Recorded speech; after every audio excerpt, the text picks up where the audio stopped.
We're live. Hello, everybody, and welcome back to Chronicles of Divastara. I am William Orshadi, and I am your game master for this D&D 5th edition campaign. And joining me today, we have Yare. Hi, I'm Yai, and I'm playing one half of your soon-to-be Volkier Tag Team Champions, Morgan Thompson, the People's Paladin. And Drevian. Drevian, I am playing Ingrid von Ryder and Undead Rogue. And Katie. Hi, I'm Katie. I'm playing Molly Malone Clemens, who is a human investigator time agent, not a librarian. So you say. And Jeremy. Hi, I am Jeremy. I am playing Astra, who is just the cutest damn mass murderer you'll ever meet. Aw. Nothing ominous about this little doll at all. Has Astra actually committed mass murder, or has it just been serial killing? The line on those are very thin. You're thinking spree killer. True. Which Yeah, he is not a spree killer at this point because she hasn't found that many wizards in one place at one time. Yeah, I'm assuming it's either area or like time between murders. Mass murderer is simply you kill a whole lot of people. And serial killer is you kill them you kill 3 or more in succession and according to a different particular type, etc. So a lot of serial killers are mass murderers. Not that I know this from, any research I've done or anything. No. Of course not. I'm a true crime fan, I'll say it. I mean, yeah. Basically.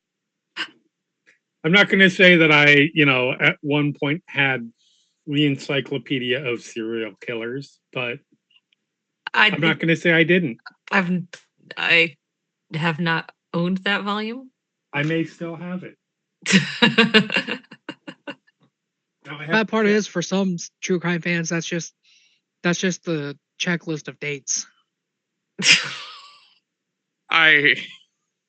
No, it's not like that. It's not. I don't know. I said for some. I didn't say you specifically. I just want to throw it out there. I saw the reaction to the Jeffrey Dahmer series. Yeah, no. Dahmer series wasn't that bad. I haven't watched the game one but people yet, were simping that motherfucker. Yeah, well, people for some reason think Ted Bundy was attractive. And I mean, who's the other one? Also, my point made. Yeah. I don't have it in my bookshelf over there, but I do think I still have it somewhere. Do you purchase that? Yeah. Do you get put on the list somewhere? Probably. Well, look, I'm a role-playing games. I'm a person who runs role-playing games. I'm already on a list because of research the weird that you shit have you to look do up for tabletop. Yeah.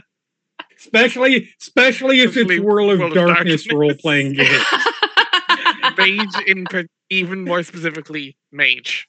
Yeah, mage. Yeah, but I'm thinking like, having to Google things like how much blood can you remove from a human body without killing it.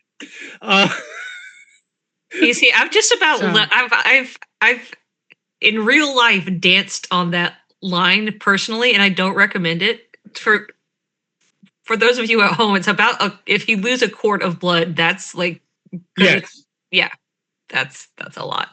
But yeah, the Dahmer series is actually pretty good. I haven't seen I've heard the Mendez one things. or the Gain one, but I've heard nothing but awful fucking things about the Gain one. Yeah, that one sucked.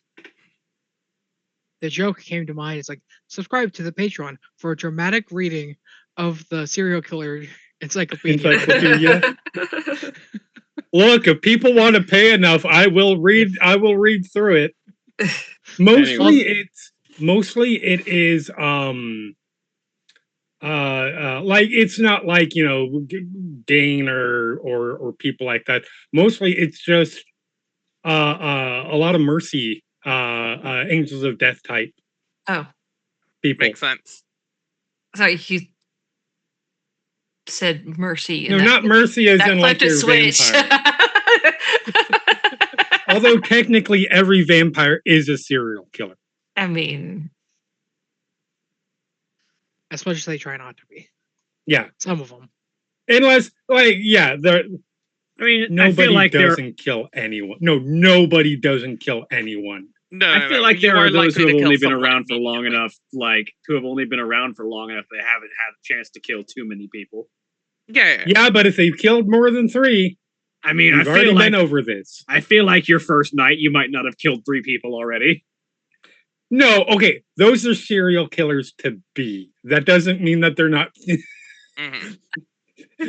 Lack of opportunity does not make you not a serial killer. Serial killers Also- in waiting. Also, does the beast taking over, especially just after you've turned because you was not at Hunger 5, does that make it manslaughter? Because you're technically not in full control of your functions. Legally, I think so. Oh my but god!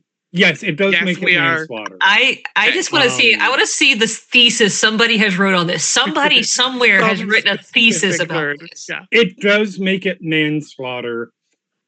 That said, a number of serial killers committed manslaughter on a regular basis. Sure. Anyway, Scream Can't 2 spell manslaughter without laughter. without This is man's true. laughter. Serial killers are not. There's a difference between serial killers and what would legally be considered serial murderers. Yeah. Technically, every soldier is a serial killer. If they've seen any amount of action. Yeah, but it's state funded, so it's okay. Oh Lord, we're going down The a dark and opinions dangerous hole. No, that's not my opinion. Also, Jeremy, you should make sure you might want to check if autofocus is on because while you're cleaning your glasses, it started going. I mean, all it wonky. probably is on. I don't know how to turn it off. It's fine. Fair. But anyway, Scream 2. Besides all that, as always, Black Lives Matter, trans rights are human rights. Call your payment processors. Also, call your politicians because, Christ. yeah. Ugh. I mean, you won't get anything done by talking to them, but you can at least yell at their intern. You can yell at their intern. Like, Well, they wouldn't be working either, but Well, yeah, okay, yeah, fair. still bug them on social media because it's funny. I use resist bot like every single day. So Do that. That's what I do. I would if I could. At least for the American ones. Hey man, y'all are just popping popcorn over there. I know what's No, going we're not. on. Oh, honey, no, we're not. No, some of them are popping popcorn because they're nervous eaters.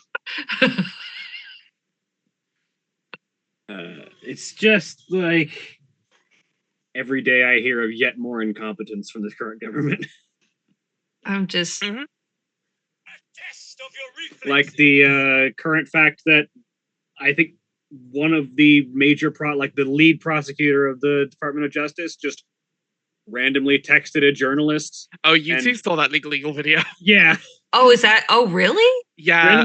randomly texted a journalist about their social media posts. Did about not the New York declare Times article. did not declare anything off the record. And then tried to backtrack and put it off the record. Yeah, no, that- after honey, it got posted publicly. That's Why? 5 minutes That's before it was locking posted the door after the horse is already Correct. bolted. You Why you is to this say a- it all before? Why is this administration so bad at talking to journalists? Because they're Republicans. No, Because no, they're no, fascists. no. They're They're that They're one. incompetent is the problem. I'm talking about like, oops, we accidentally added a journalist to the war discussions. Twice. Jesus. Yeah, Twice. Yes. It's Twice. What? because the current It happens ruling like 2 party weeks later. chooses loyalty over competence, Because which is what Yeah. the current party because is. they have fear and dirt on everybody, and so they are Yeah. trying to rule that way as Or- opposed to actually getting shit done. Okay, now that we have made sure that the one person who's ever listened to us who would be offended by this has left. Oh, that's fine. Listen, if you're still with this channel in Final Show Films and you have You not know what figured out we're yet, about. I was Yeah, about to say. like, y'all, it's not going to change. There's no world in which you don't know our opinions at this point. It's only going to get more gay, guys. It just is. We're just gonna turn it into Rocky Horror Picture Show. Every day I keep getting reinforced on the adage that the Conservative Party is really good at getting people to poll and vote for them and cannot govern for shit. Yep, I mean, that's just facts. that's just the way it works. But I am which is why because I had to teach the structure of government this semester. But which is why I am teaching. You guys need to, if you learn nothing else from me this year, for the love of God, learn how this is supposed to work. Mm-hmm. But yeah, no. The I thought you were gonna say, and this is why I drink. No, believe I was if nothing else, get it through your heads. This is how it's supposed to work. Yeah, no. Because too many people don't know. Yeah. Teachers are the gears that drive the wheels of change. And that's why they're coming for education. Listen, man, you can't fucking scare me. I've seen students stabbed with pencils. I've had to do hard lockdown drills. An old fat white guy with bad cholesterol is not going to do anything to scare me. Godspeed. I'm just saying. Don't put that out into the universe. Universe will say, bet. Listen, I may not be great at running. I may have slipped and fallen again today. I could still outrun those motherfuckers. But returning to the game where revolution is actually happening right now. Yes. So when last we joined our party of revolutionaries, the group of them had made their way to the Cratocracy of Volkir and to the capital city of the same name. And discovered the environment in which this nation operates itself, which is to say a hierarchy of strength, where social standing and political power is determined by your martial prowess in many ways. Where the influence that one has is directly proportionate to how much ass you can kick. And making a quick decision to split the two different groups, Morgan and Astra decided to team up and make their impression into the city by participating in a local fight at one of the local taverns. Blood and Stone, if I'm recalling correctly? Yes. Sounds about right. Yes, it was Blood and Stone because tonight is Stone Night. Yeah, yep. Tonight is Stone Night, yes. Tonight is Stone Night.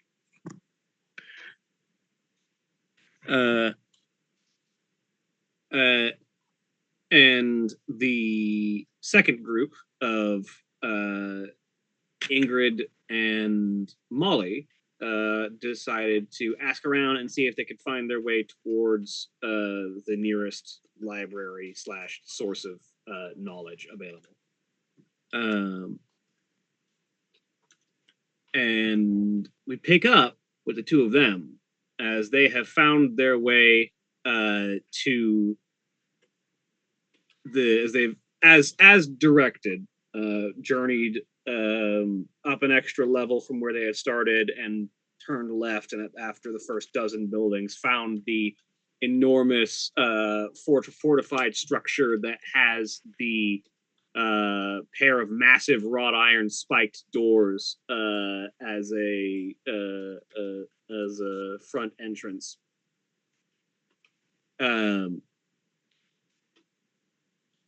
And it's not long before you get a taste of the general feel of how the city tends to operate, because you are maybe a dozen feet from the door itself when one of the two massive doors flings open under the weight of an orcish individual being flung out the door, and scattering, rolling across the pavement and slamming back first into a building on the opposite side of the street, as a Goliath woman, dressed in simple, what would typically be considered scholarly attire, aside from the fact that it is cut off at the biceps and has like tight like cloth wrappings around the forearms, clearly designed to lessen impact of their punches as they step out the door.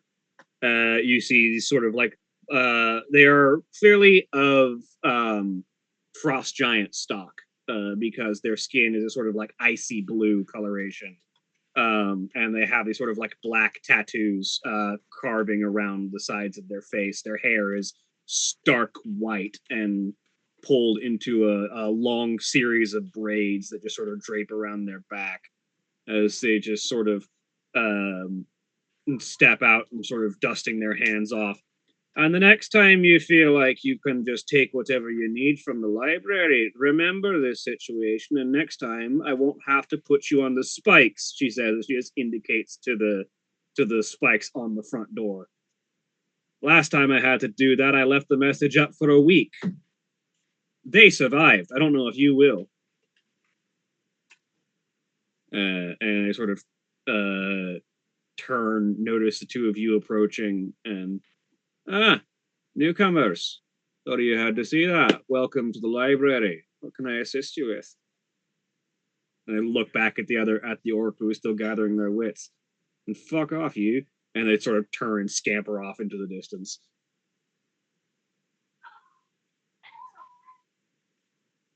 So Molly takes a moment because like she is honestly very impressed like with just the security measures taken. It also knows looking at the spikes that she needs to tread very carefully. Yes, hi, we're new in town, as you probably already know because you said newcomers. We are looking for history on this location. Well, I'm about the main source that you'll be able to find for it. There's a couple other libraries throughout the town, but if you're looking for actual practical history, I don't brag, but I do think I keep the most complete stocks of that kind of work. Most other people are just concerned about fight records. We're actually looking I mean, eventually it might come to fight records, but we're actually looking for the history of the town and how it came to be. There's only so much of that you'll really be able to find, but we've certainly got what there is. Any knowledge is better than none. Well, come on in. As she sort of waves you in and turns and steps back inside the door. Shut the door behind you. Make sure to do that. Door is heavy. It takes the two of you to pull it shut behind you. As you sort of, it groans and then clanks shut as it latches in, and you find yourself in your eyes adjust to the lighting for a bit, but you find yourself in a dimly lit but thoroughly lit library, by which I mean like there's like the lighting in here is low and calm, but there are like closed lanterns sort of hanging at regular distances that provide a even level of that kind of low, soft lighting across basically the entirety of this place. Okay. the good kind of light to read it. Not overly bright, not too dark to read anything. It's definitely a calming environment.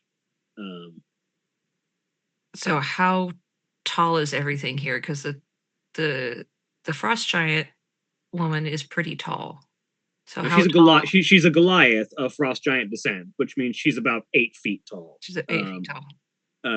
Rather than like an actual giant towering at like 20 or so. But, Okay. But things in here are built for roughly medium-sized humanoid height. She's a little tall for a lot of the stuff that's around here. You sort of get the sense that she didn't really build this place; she just runs it. Right. But there are this place does look like it was built out of an old like watch fortress. So the central area is like 3 or 4 stories tall, and there are steps and ladders and ramparts that rise up for those several levels, and there are walkways that sort of line the outer areas of this room, and floor to ceiling there are bookshelves of every kind, and there are like rows on the main floor. In the main body there are like just rows of bookshelves set across. The thing that draws your attention is that the shelves themselves are built with iron bars that are in front of glass plates. And you notice that that's not to protect the books from theft as much as it is probably to protect the books from getting damaged by whatever fights happen inside the library. Because you can notice that the shelves themselves, very sturdy, built of stone rather than wood. And many of them are reinforced with metal plates, and several of them have like jutting protrusions that are very clearly designed to smash someone's face into if you need to deal with them quickly, whether they are spikes or just studs or like bits of like just protruding iron hooks or things like that. Several of them look like they've got the kind of stains that indicate that they have been cleaned regularly, but have seen so many instances of blood that there is just some amount of stain that will never wash out. Yeah.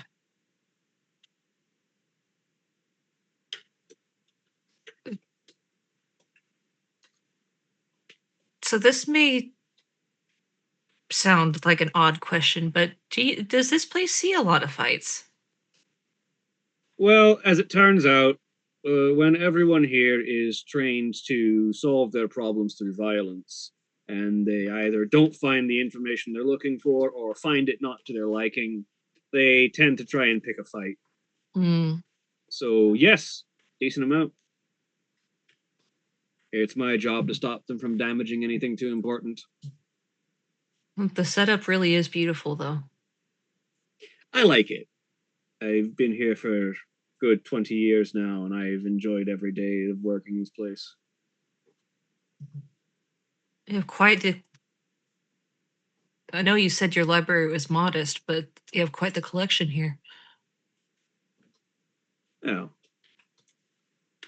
We've probably got the widest variety of actual books and histories in the city of Volkir.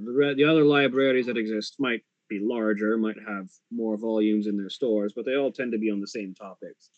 Military history, fight records, the kind of stuff that, you know, the average citizen around here is going to be more interested in. We've got a bit more variety around here. So if you could just point me in the direction of general history, I'll be out of your way. General histories you'll find on ground floor over here. She sort of indicates to a spot on from your entrance right hand side to her left, because she's inside facing you. The second and third bookshelves from the door are largely general history. Moving by topic, you'll find military history, political theory, and history, historical events, chronologues of individual persons of note. It moves in generally by topic, and you'll find them alphabetically sorted within said topic. Try to put books back where you find them. The bars aren't latched, they're just there to keep people's heads from smashing into the books. Duly noted. Okay, looks like I've got a place to start. I can use any of these tables in here to Absolutely. read. Okay. Table space is open for you. Thank you. So, Books over. with access to a library, what are you looking for? Your investigation rolls will have advantage. I am looking for. I want to see. Well, basically the same thing I was looking for in the other place. Basically the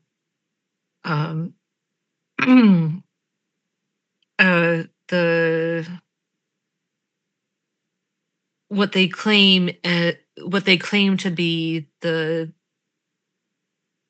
line of succession, and the formation of the what's this called again? What ocracy is it? The Cratocracy. Cratocracy. Thank you. Basically, how it became a cratocracy, but knowing in the back of my head that it probably did not start out that way. But seeing what they have on their own, what they have as their own history and ruling parties and such. Roll me investigation with advantage. Meanwhile, are you looking for anything in particular? I'm going to wander around and keep an eye out for books on like criminal records, organized crime. Also roll me investigation with advantage.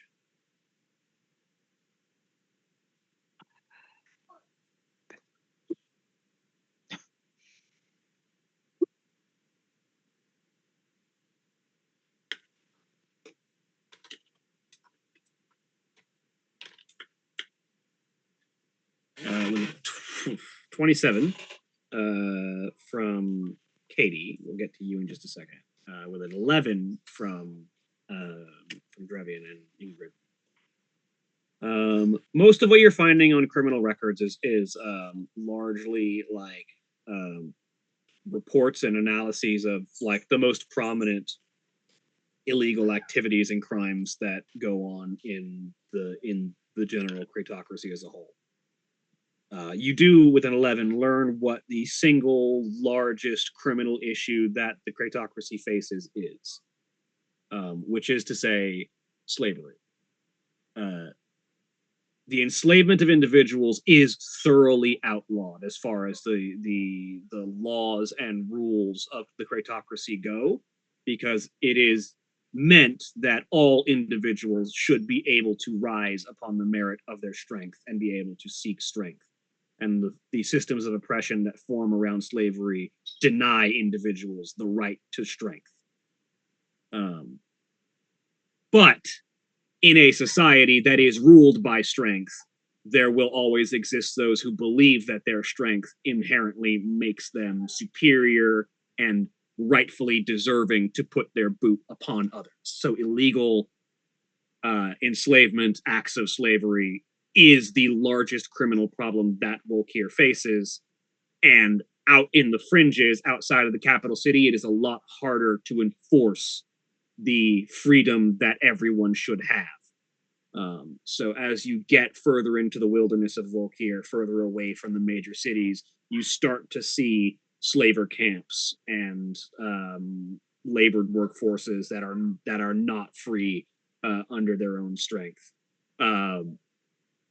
You get the sense that the single most common use of the Standing Legion, those 1,000 most powerful individuals in Volkir, aside from just general political operation and control of the nation, is quashing these slaver camps and trying to hunt down and destroy them. However, it's a practice that offers free labor for no cost.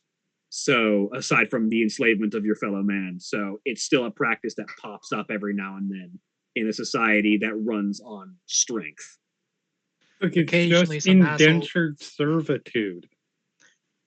Occasionally, some asshole just gets the idea. I kicked your ass. You're working for me now. Essentially, yeah. Notably, also within the books, I'm looking if anyone's put any marks. Looking for thieves' cant. Yep. Roll me perception. That's better. With an 18, you notice a few marks on some of these records. They're not specifics, but it does look like there are two warring sets of thieves' cants that are like slightly different approaches here. There does indeed appear to be in some of these reports, there appears to be a form of thieves' cant that is indicating on like locations where such camps or contact with individuals in those camps can be made as sort of like an underground method of trying to perform business among slavers. But there is a secondary set of thieves' cant that seems more along the lines of pointing those same locations and contacts out as a watch out for these assholes, and if you find them, get yourself a group of strong individuals to kick their asses from more covert individuals who definitely oppose this kind of practice. Okay. There does appear to be like the criminal underworld, and the presence of thieves' cant does seem to be split into two general factions on that regard. There's a pro-slavery and an anti-slavery. Underground, generally, yeah. Okay. Otherwise, I'm gonna peruse other just random books and probably stick around like the history area. Mm-hmm. With that 27 on investigation, Katie, the history of Wolkir in particular, as is understood for this region prior to the founding of Wolkir, as it is known, is that before the founding of Wolkir, what existed primarily in this region were two warring factions of what would generally be considered monsters. Those two being dragons and giants. It was believed that the region of Wolkir was home to a large number of dragons and an equally or even larger number of giants that hunted and opposed them in constant warfare.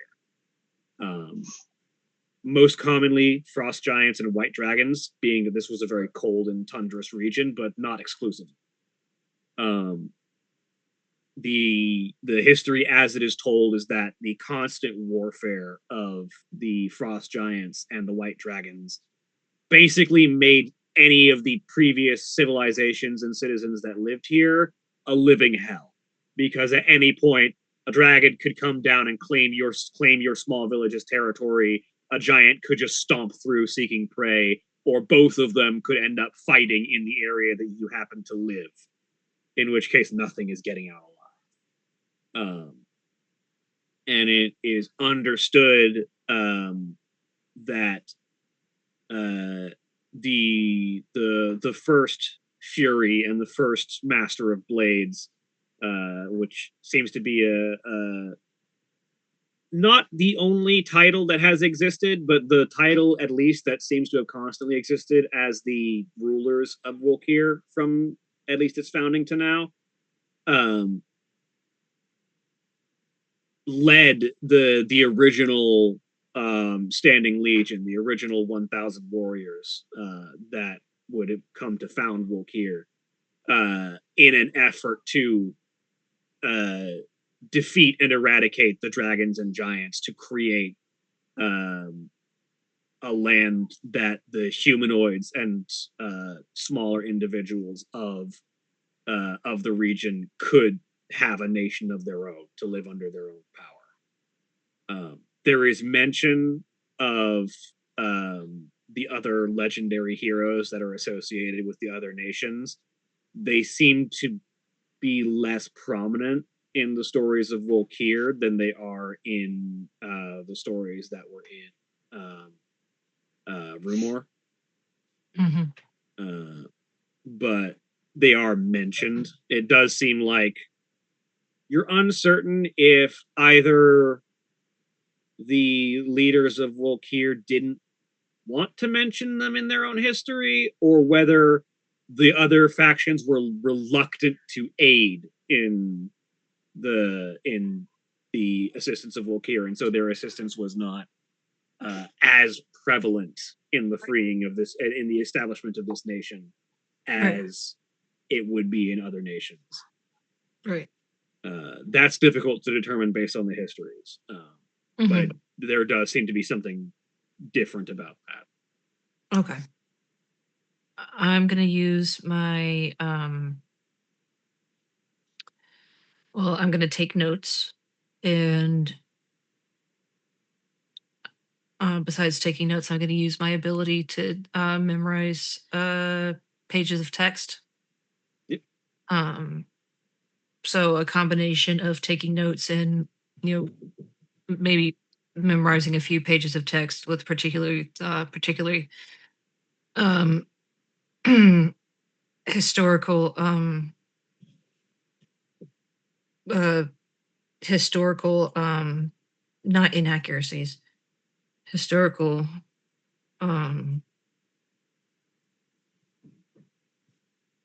Discrepancies? thank you, discrepancies. Mm-hmm. Making note of those as well. Yeah. The thing that you note most commonly is that histories that refer to the Furies and the Masters of Blades that came before the current ones never seem to refer to them by name. They refer to them as previous Furies and previous Masters of Blades, but there's never an indication of who they were or what their names were.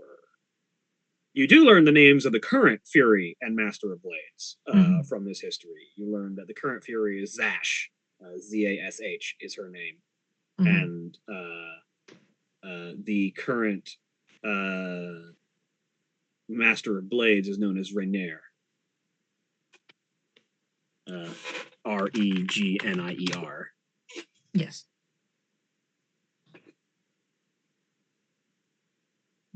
She takes down all the information either in her notes or in her mental notes.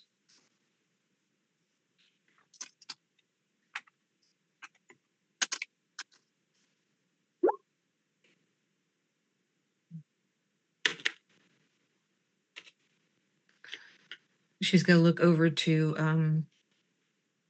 Ingrid and go, find anything interesting?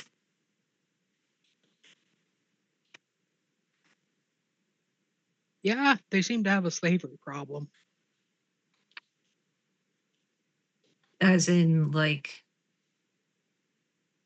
an ongoing problem or a history of it, or both? Well, from my brief reading, it is outlawed, but it, like, groups of slavers pop up. Yeah, it's hard to. I imagine it's hard to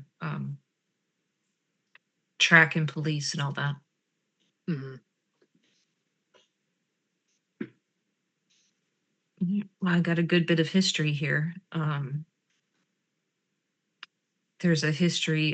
This land was once kind of a battleground between giants and dragons. Don't really have a lot of specific names, but their rule. I have the current Master of Blades and Fury, the two ruling parties.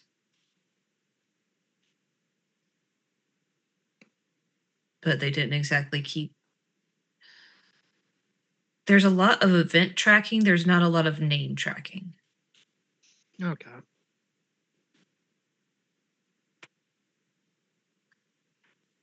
I've got what I need. You need anything else? Not offhand. And if we do, we know where to Where find it it now. is. So Molly is going to be very careful because she obviously respects libraries, and she especially respects libraries with spikes. More libraries should have spikes. She is. I mean, it's not like she's not getting some ideas. Why didn't I think of that? But she's going to I'm forgetting names. I'm bad at names. She's going to let the librarian know. Thank you very much for your help. And if we need anything further, we'll be sure to come back and visit.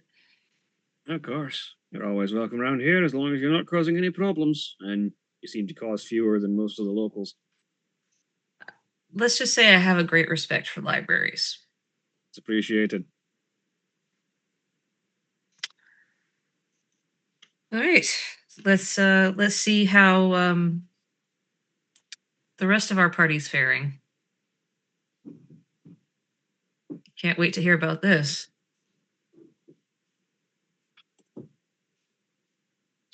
So, as the two of you make your way out of the library, camera pans over to the two of you who have won your first bout in the Blood and Stone. That was fun. Are basking in the adulation of the crowd. But what is your next step as the announcer kind of ushers you off to one side, thanks you for the performance, and hands both of you a bag of 50 gold each for winning the fight. Nice. Nice. So let me see. I know that I'm a doll come to life, so I may be still somewhat new to the ways of the murder-based economy. But you're telling me this whole time I could have been fucking murdering people, and obviously this is a very low tone, so that none of the audience hears this, because I'm smiling and doing the cherubic doll thing. I could have been paid to murder motherfuckers, and not in the assassin way, but in the legal, we do it because the audience thinks it's entertaining way. Is that directed at the announcer or at Morgan? No, that's towards Morgan. Okay. Yeah, I'm assuming we've like scuffled off to a table somewhere and I mean, I hate to enable, but technically yes. Well, I feel like I've wasted part of my relatively short life so far.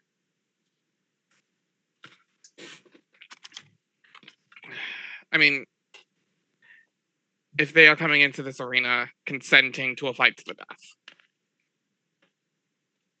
Actually, that's not fair. You can't have wasted something if you love what you're doing.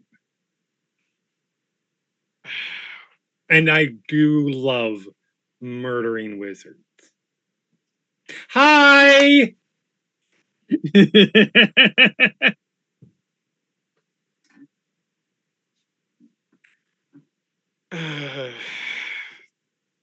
quicker we can get that tiefling, the quicker we can get out of here.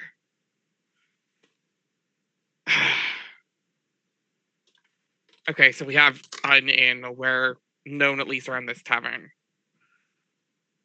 Do we try and get onto this chain then? Is that the goal here? Sounds about right. Because if we're on that chain, we have at least a little bit of sway to try and at least talk to her. Hopefully. Mm-hmm.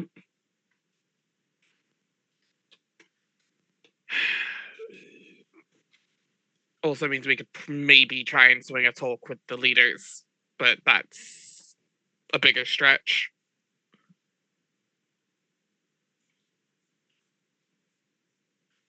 I should probably point out, says Kiara, who presumably is just Oh, following yeah. along to watch. That those who are on the Standing Legion are the 1,000 strongest and most proven warriors in the entirety of the nation of Volkir, the nation that prides itself on martial prowess. You did very well in besting a couple of random nobodies, but even the pair of individuals on the 1,000th link will be formidable fighters. Oh, no. Yeah. I know I get that. It's just. Also, I want to see how formidable, see if we can see what point we need to get to be able to usurp that, even if we need, even if we scrape into slot 1000. I'm sorry. Do you say fairly well? I think very, very, very, very, very well. That was, no offense, Morgan. No. That was a handicap match, and I won. I'm not even going to argue on that with you. What the fuck was that?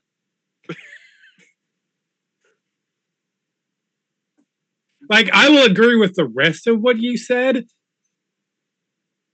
but fairly well. That feels a little bit like trying to tall poppy this, trying to minimize things.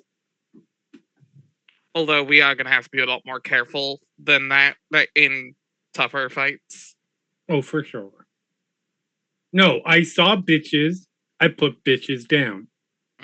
If they're not bitches next time, we won't use the same tactic. Yeah. As fun as you're enjoying getting up and stabbing things, maybe you taking the back row might be easier next time. Hide behind the shield, and she starts making hand motions like Eldritch Blasts. Could Yeah, maybe. Yeah.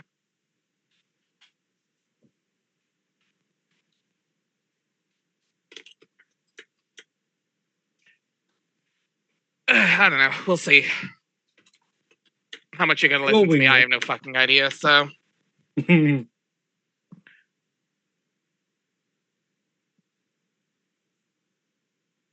Anyway, I'm going to go talk to the bartender to see how hard it would be to maybe get that talk with the prisoner. Okay. Because if we can do that without getting onto the chain directly, might be something. You correct. True.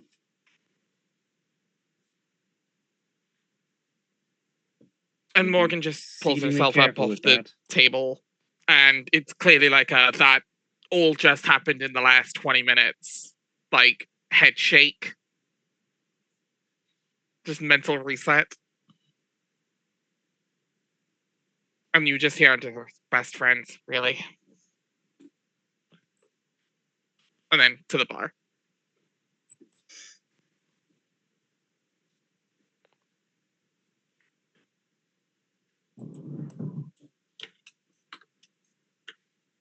Yeah.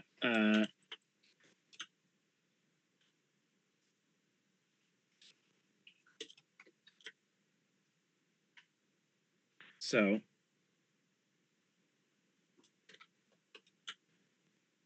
you make your way over to the bar. Once again, that blonde-haired woman that you had met previously, still cleaning out mugs. Welcome back. Good showing your bout. I think I could have done a bit more in that. The doll did most of the work, but we take that. The fact that that is the case is perhaps even more impressive.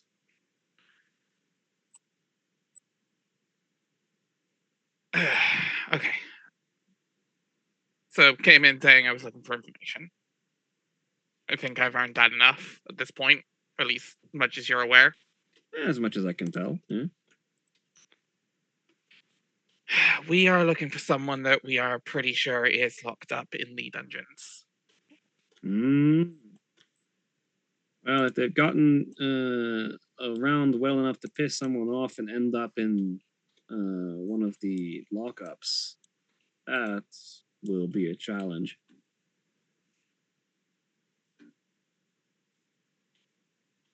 But go on.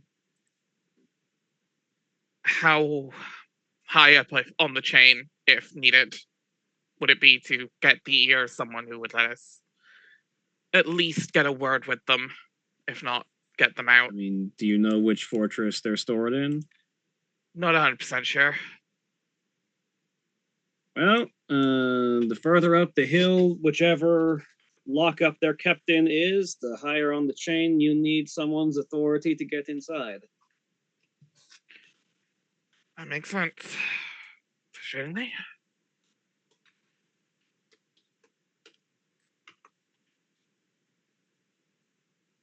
Sorry, yeah.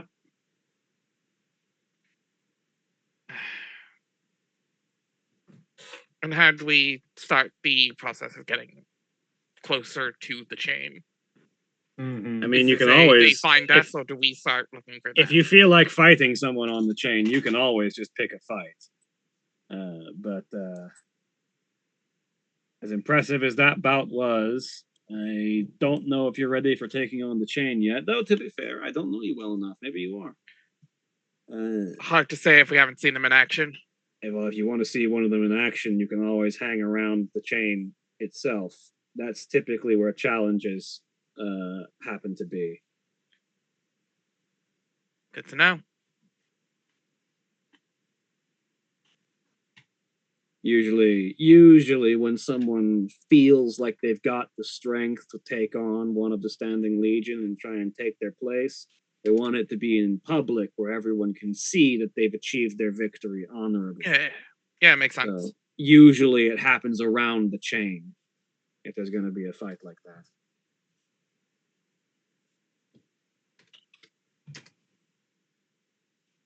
All right. That might be where we go check out next. Thank you for your help. Don't think I ever got your name. Lodkin. But right. Thank you for your help.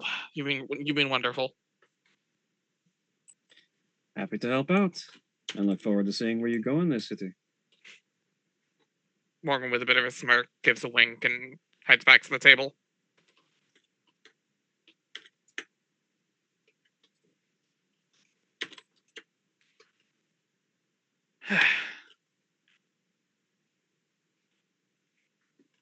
What's Astra doing to wind up everyone else while we're waiting? Astra is playing the happy, friendly, innocent character to the hilt for anybody who comes up. Yeah, I know. I just don't know what happens, but like when I hear it's time for a fight, this is something that Morgan instilled in me. When it's time for a fight, it just feels like a switch flips, and then I don't know. Did I do good? Just ruffles the hair just a little too hard. Yes, you did great.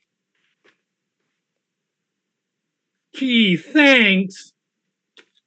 All I can imagine is a ball jointed doll, and you ruffle it a little bit too hard, and the head moves really weird. Yeah, I imagine she's like moving her head weird to play it up more to make it look more unsettling.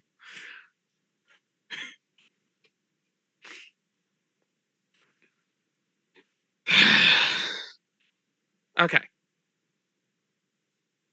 No real idea where we're looking. There's a couple fortresses she could be in.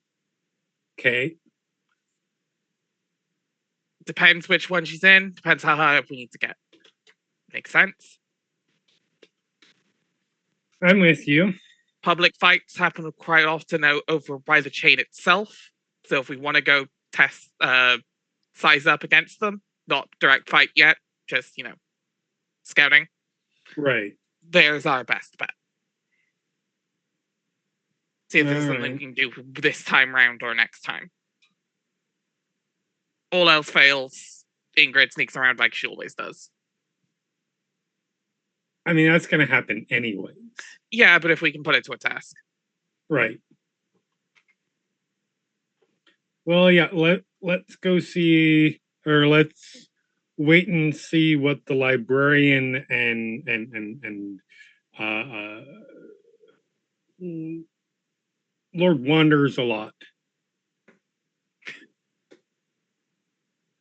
have accomplished. Yeah, let's have a look.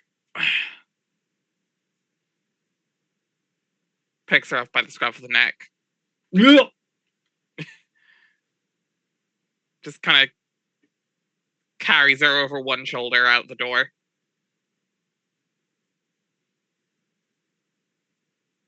Only letting you get away with it because it sells the mystique. Yeah. Just want you to know that. Yeah. Once they're out of easy eye shot, Mhm. like they'll let you struggle down.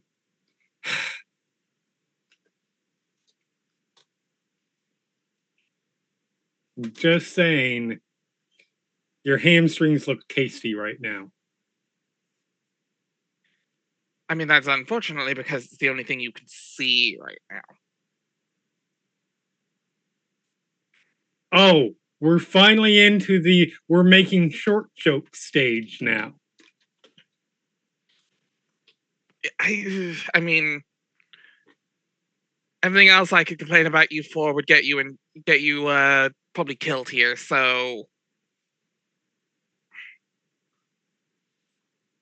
and frustratingly, Yeah, fair you're enough. useful.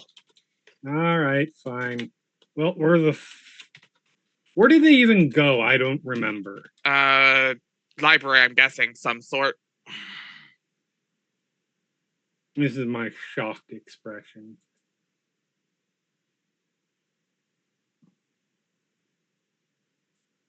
I mean, just look for the zombie. Yep. Or whatever Ingrid is. No. We have to look for we cannot look for the zombie because the zombie is sneaky. True. And while I have a lot of great traits, one might even argue the best traits. That is an admitted hole in my skill set. Must not make second short joke.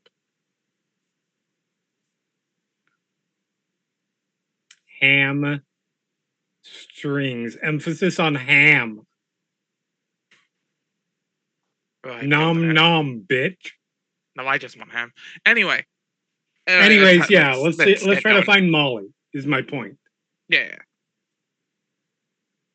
Yeah, because on the way back, I am looking for Thieves' Cant.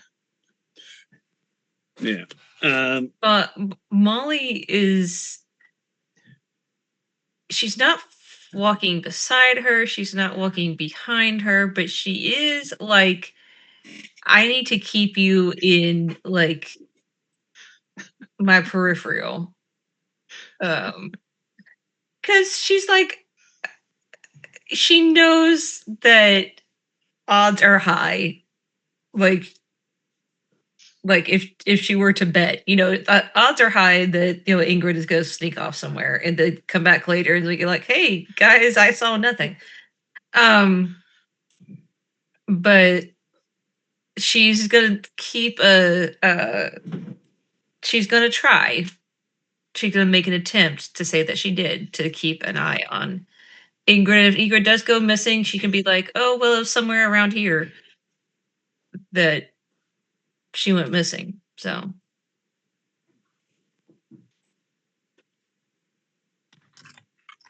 When we figure out person leash technology, it's going to be the worst day of Ingrid's life. Unlife. Probably not, considering my sleight of hand's just as good as myself. I was about to say, it's bold of you to assume that a leash is going to stop Ingrid. Ingrid slips the leash and puts it on a random child and disappears. Oh god! And you're just walking around with a random child on the leash. At which point we're arguing. I'm like, we don't know it's not Ingrid. Like, they could be in disguise. This is a world of magic. That could have been a teleport or a polymorph.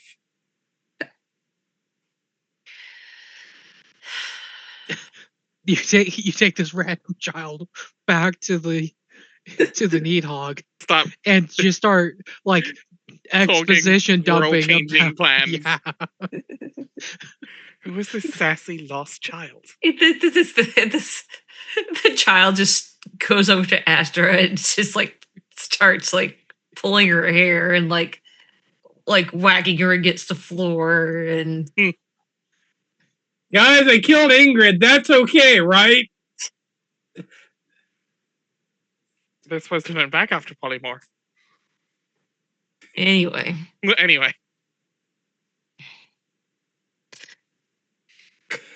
Oh boy. Okay. Ugh, good bit. Good bit, gang. Good bit.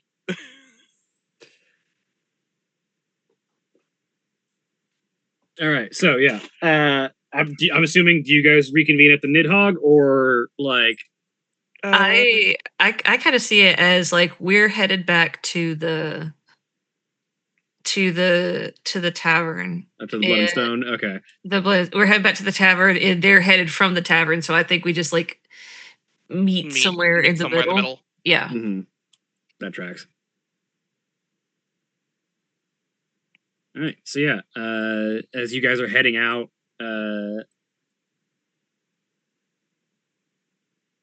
you run into each other. Not a long way out from the entrance, but definitely like a short walk, basically, from both of your destinations.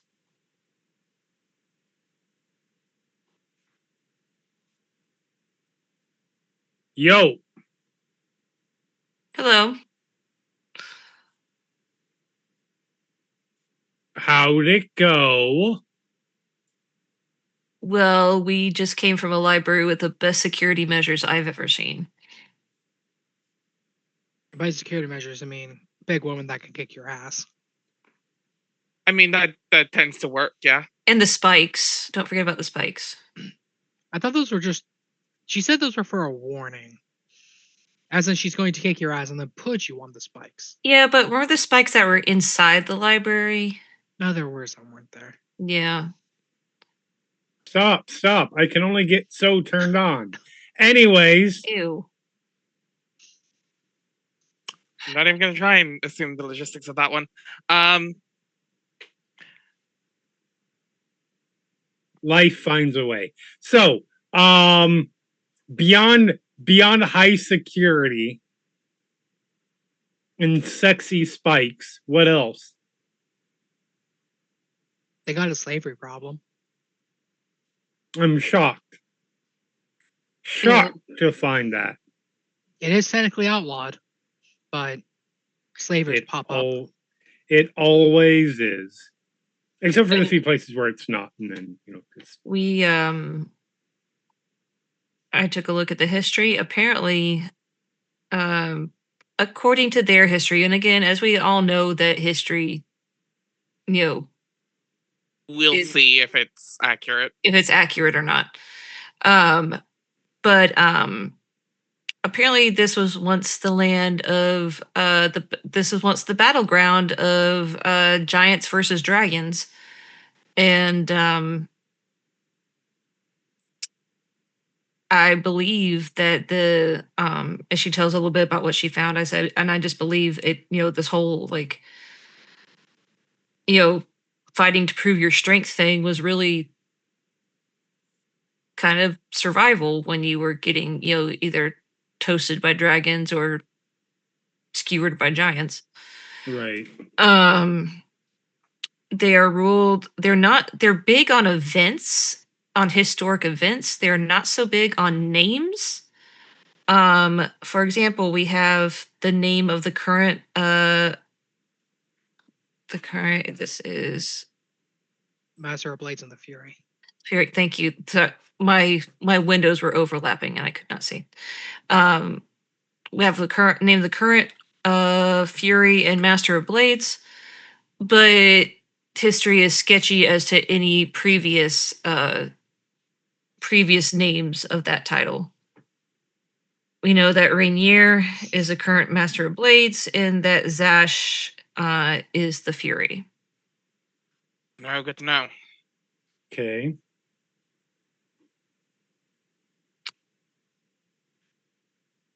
Okay, so when you say slavery problem, are we talking it's illegal, but everyone's doing it anyway, or is this where It's a- most places will have a slavery problem? It's illegal, but like roving bands of slavers pop up. And it seems like a good chunk of the job of the 1,000 jesters at Chain is quashing those pop-ups. Additionally, once you get, it's pretty easy to patrol it here in the main city, but the further you get out, the less easy it is to patrol. So it tends to happen Okay. on the outskirts. Is it weird I'm giving credit to this? Like I'm actually giving the city points? Yes. Okay, because I'm giving the city some points. Okay. Shocking, a city does something decent. At least one 'Cause, aspect. I mean, apart from the weird fight, the weird want to fight constantly, I mean, and maybe the colonialism. in a strange way, I understand. I think I understand it. Again, it is, the history is subjective. History is 100% We'll subjective. see. We'll have to see. But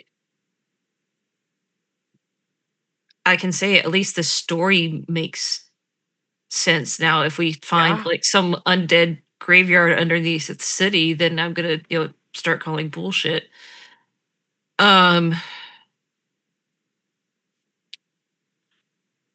I just don't know. Okay, you told us about out of game. We know about the vision from Yeah, Morgan correct? told everything. Okay. So we're looking for the tiefling. Mhm. Do we have any leads on that? Not direct as like where she is. Well, one of the fortresses, but that's obvious. That could be any number of fortresses. There's a few around apparently. It depends how deep in she is, how high up we'd have to get Mhm. on set this little chain. And there's no way of knowing. If we can get an ear of someone, we can work out how hard it would be, maybe. But that's having to prove ourselves. Yeah. Okay, my second question. I can't. This is also out of game. Do Ingrid and Molly know the outcome of the fight? Were you watching? No. We weren't there. No. No. I mean, yeah, yeah. I mean, Astra's probably in very high spirits, I'm guessing, right now. Little bit. Or she dropped back to normal. She's kind of back to normalish at this point. We've had enough time away. So, what did you figure out at the tavern? Okay. Bitches are easy to near kill. Excuse me? Our fight went well. Astra kind of mopped them up by herself. Right. Kind of. I was helping, but Astra Of course. Astra has a lot more skill than I give her credit for. Okay. So now, obviously, these are just random people at the bar, Right. not anyone Yeah, in the chain or anything. that's what. See, I'm trying to put the pieces together because one could say, okay, find your way on the chain, but one bar fate does not a chain link make. No.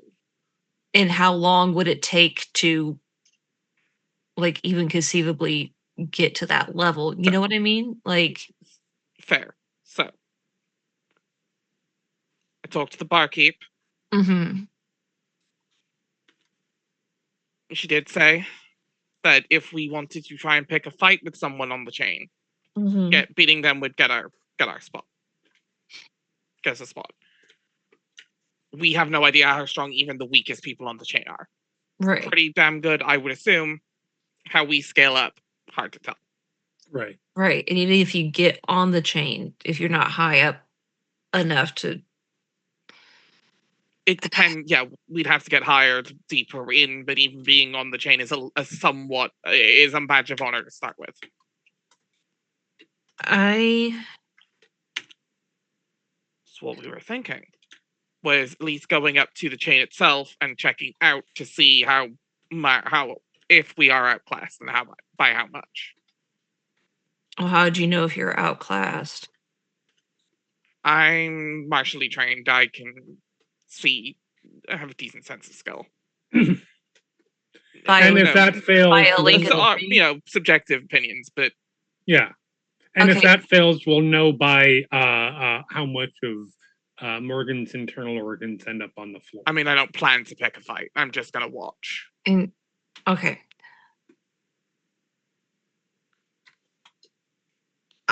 Don't mean to sound insulting, but that's one plan. What's another plan? Just in case that one goes to shit. Notice I didn't say when. I said just in case. Yeah. You actually gave me a third option. The second one was send in the sneaky. Because if we can get the information of where she might be, is we send in Ingrid. That's much more dangerous, obviously, but it's something we can at least get a scouting run out of. Ingrid, did you see any interesting artwork on your way over here? Did I notice anything between the two tiers? The big thing that you noticed is that on the way there, you actually didn't see a lot, which stands out to you. You would probably guess, considering how a fight can break out basically anywhere in this city. Instances of thieves' can are probably going to be in a spot where it's not easily accessible, so that someone's blood doesn't get spilled on it and thus ruin the cant.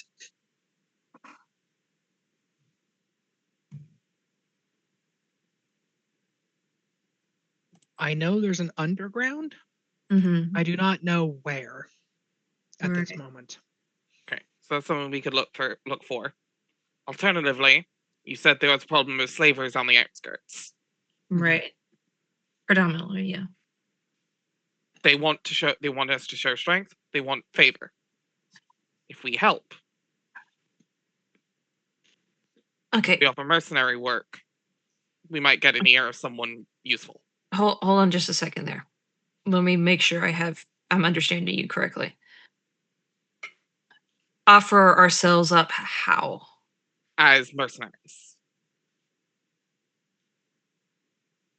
Help like we did with the Necromancer Tower. Do work for them. Get the ear. Maybe get a favor. Are we talking about the people doing the enslaving or the people fighting the enslavers? I'm not helping a slaver. That's what I was trying to get to. Yeah, no, to the people that run Wolkir or someone influential to stop slavers. Okay. Then I'm fine with it.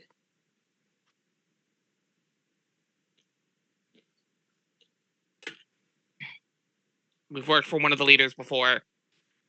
If they can be talked to, they can be reasoned with. You would think I've seen evidence to the contrary. But then again, Astra's an outlier. Having seen the pro-slavery thieves' cant in the book directing people, would I be able to piece together where a camp might be? The nearest one that you can probably actively be able to direct someone to would probably exist like a good distance outside the city. Like they pointedly try not to get near the cabin, but there are contacts and people that sort of move around. If you wanted to try and find a contact, theoretically you could ask around the city, though you don't exactly look like the kind of people who would be in business with slavers, so you'd probably be avoided more than anything.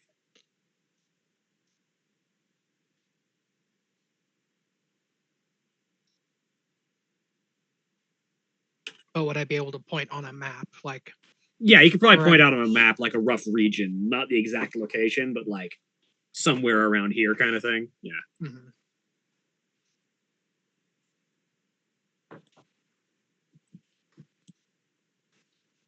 Well, I have a rough idea where our camp might be if we wanted to curry favor and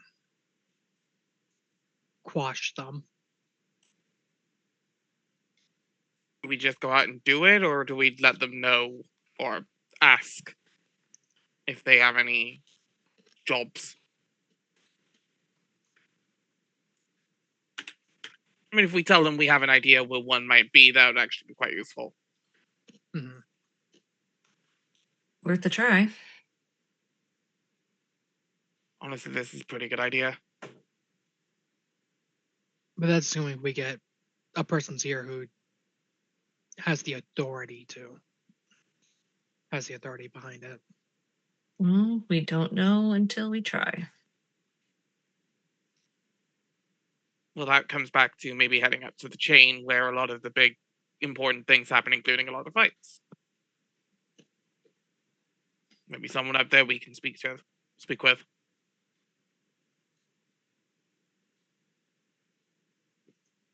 Good place to start. If not the palace, one of the two. I think the chain. My dog went insane. I think It's the season. that's her normal. Which suddenly reminds me, it is the first day of Dias de los Muertos. It's the pet day. Oh, sweetie, you seeing things?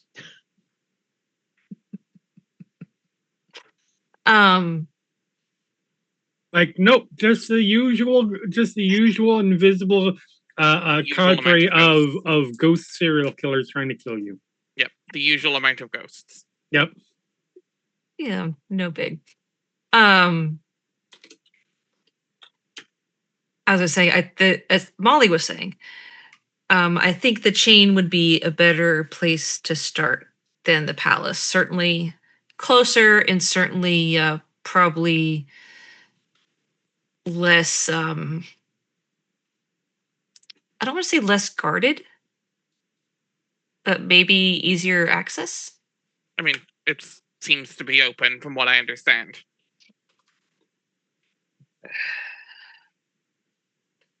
All right. It might be open, but if we go poking around too much and they find out we're looking for a prisoner. Then we don't say we're looking for a prisoner.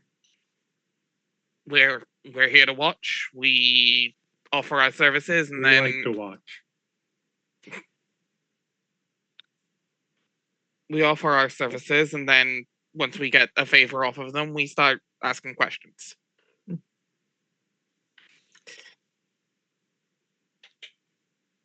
So nobody's gonna get this reference, but like, can we just toss Astra in there like a beach ball at a concert, like just in the middle of a fight?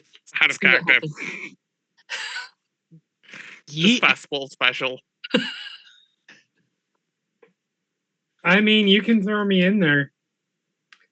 I will bounce a few times, but eventually, after I stab enough of them, they'll stop throwing me in the air. Okay. Any issues with this plan from anyone? It's the best one we've got. My concern is keeping our cards close to our chests as long as possible.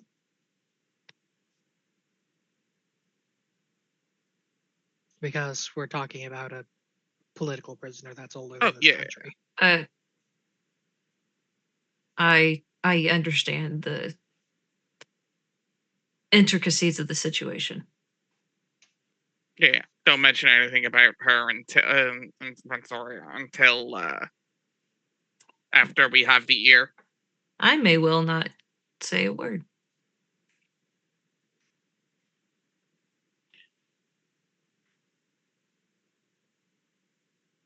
So where are you headed? To the chain. Yep. Gang. Yeah, me, not me, queuing up the Fleetwood Mac.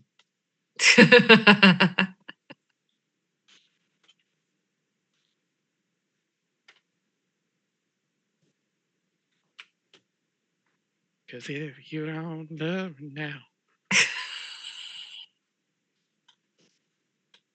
Pretenders best rock band. Not best rock band, but very good one.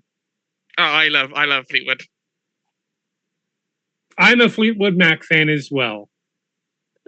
Yes. Any band that lets their lead singer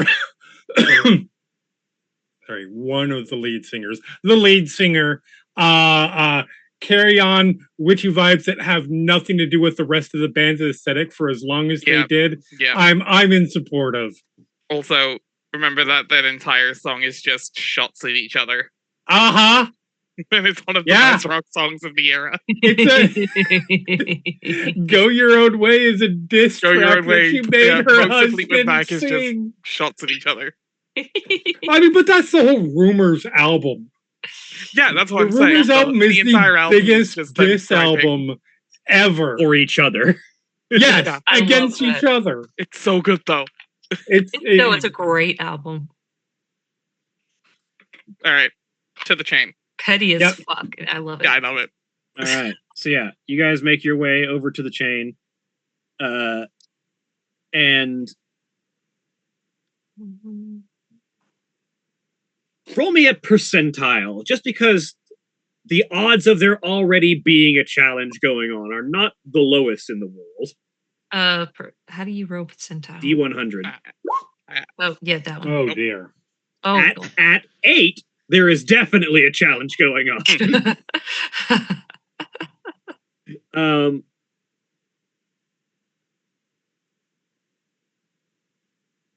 All right. I would like perception checks and or insight checks from everyone in the party for when you arrive at the chain, just to suss out the situation going on with the challenge that will already be underway at the time. 15. Oh, you just double clicked. Yeah, that's weird. I don't know how you did that. 25, 21.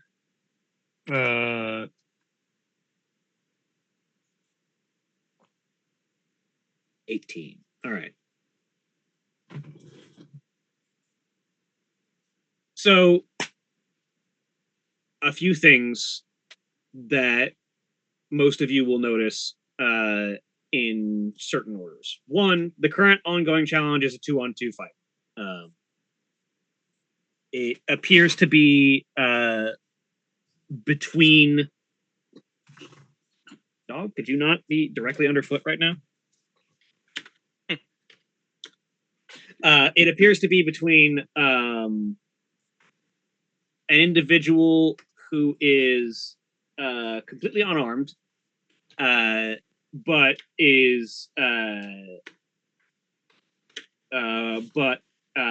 stands with this sort of like effortless energy that marks them as someone who is completely content being in this fight without a weapon. And an individual who is wearing robes as if they were some variety of spellcaster. In fact, they seem to have like they're odd because their entire attire is their robes and the cloak that is currently like draped around their shoulders are all covered in bits of paper and runes and glowing marks that almost indicate like they're wearing their spell book. They also say things like 1, 19, 13, 47. Said the rod.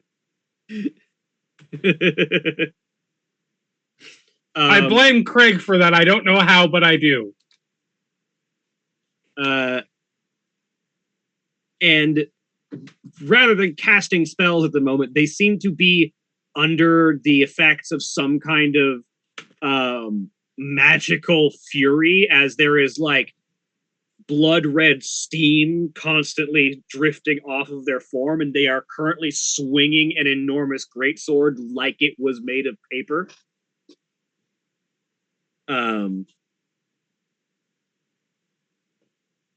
And then facing off against them are a incredibly heavily armored individual, a dwarf, covered in heavy plates, wielding an enormous tower shield and a massive maul in their right hand.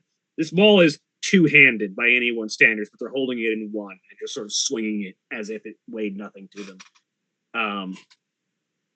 And then their partner seems to be dressed entirely in black, with like sort of raven feathered cloak, long flowing cloak, just sort of hiding most of their features.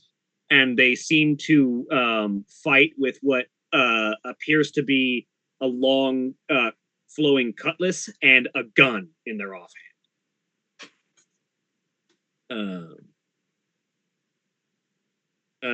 But these two individuals, with the 15 and 18 perception checks being the lowest, are clearly losing.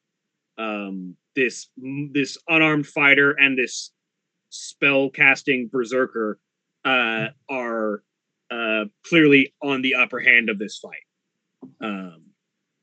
And from what you can gather from reading the crowd with a 21 insight, it does seem like the two that are currently on the upper hand are the ones who were challenged. They do seem to be the ones who were already on the chain.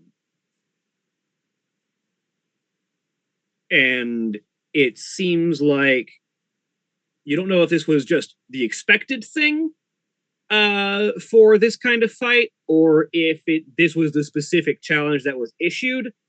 But this fight does seem to be to the death. Because you watch as that berserking spellcaster just sort of bears down on that dwarf and just impales them with that enormous greatsword. The dwarf's armor splits and tears under the impact of the strike as it finds a weak spot and splits rings and cuts through leather. And they lift the dwarf entirely into the air impaled on that blade, and with this golf swing just send them flying out over the crowd as blood rains down on the environment as they are flung away from the encounter, bleeding and tumbling to the ground.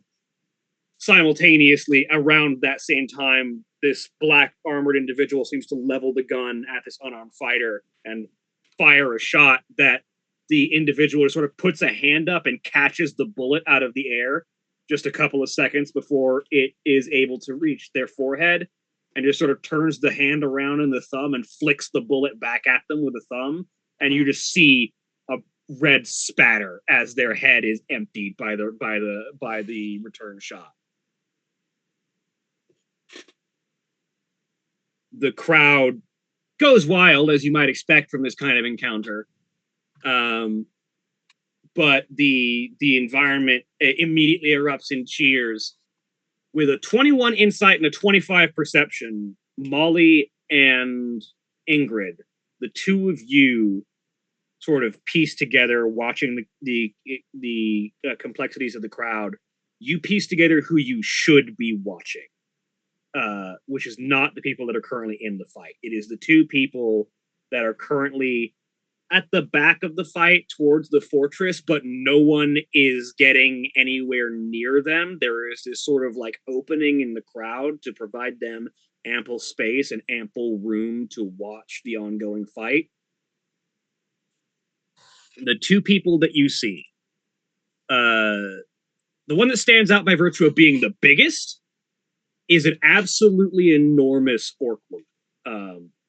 Probably the largest orc you've ever seen, to the point that she stands probably on the same scale as the Goliath woman that you met in the library, but 2 to 3 times as broad. She hulks with this enormous weight of armor. This sort of like, her armor's asymmetrical. She's not wearing a lot, like around most of her torso, but she's got this massive spiked black armored and red trimmed pauldron that leads down into like a heavy set of gauntlets and boots that are all fur lined. Not a lot worn on the chest in general, aside from a general wrapping. And is carrying an absolutely enormous bearded axe that is just worked with intricate knotwork and designs along its edge. She has long black hair pulled back into, like, it's mostly flowing, but there is like a ponytail atop it, that sort of like half up style where most of the hair is loose, but there is still like the amount of it pulled back into a ponytail just to keep it out of their face. And she has covered in black tattoos that sort of line traceries and scars that sort of interrupt them in places, and larger than normally expected tusks. And the second individual standing next to her is not as large, but commands nearly as much of a presence. It's a tiefling. A tiefling man, crimson red skin, black, like war paint tattoo style markings on their face that sort of drip down on the sides like black tears. Glowing yellow eyes, or glowing red eyes. The orc woman's eyes are yellow. 4 horns, an initial pair that sort of curves back and is kind of chitinous and plated, and a second pair that sort of emerges from the side of their head and sort of curves down and out on the sides. Wearing pitch black, heavy black armor, with like what looks to be like a lion's pelt draped over their shoulders, like a white lion, just with a single golden ornate great sword just planted into the ground next to them as they stand and watch. The thing that stands out in particular about this individual is that part of his hair is primarily just black and is sort of flowing down to the sides. Part of his hair is made of fire.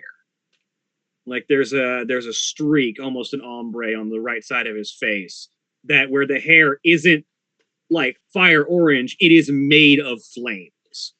There is just this sort of tracery of fire-like hair that just holds down around, curls around one of the side horns. There is little doubt that whoever these people are, they are high on the chain, as everyone is sort of giving them a wide berth, as they sort of stand and watch the ongoings.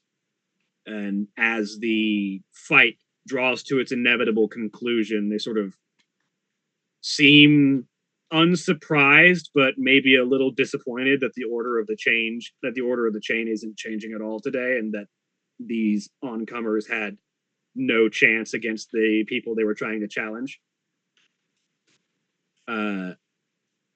And they sort of turn and start to walk back up towards the fortress at the top of the hill.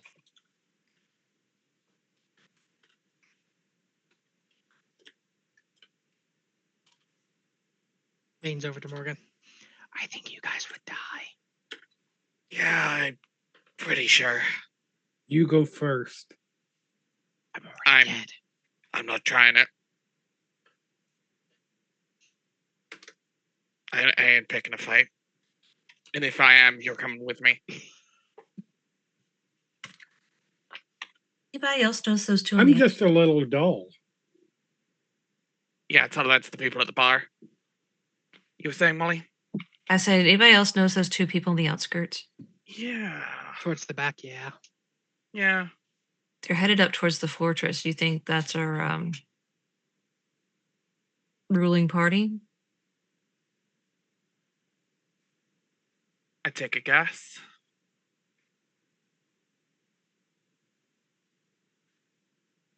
Do we want to take a risk and try and talk straight to them, or do we No.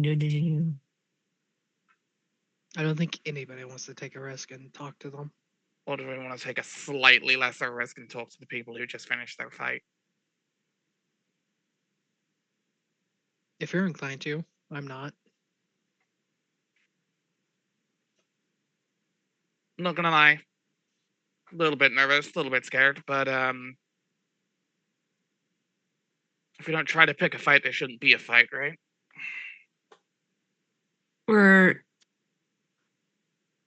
Molly is going to give you a look and she's going to gesture around her, like,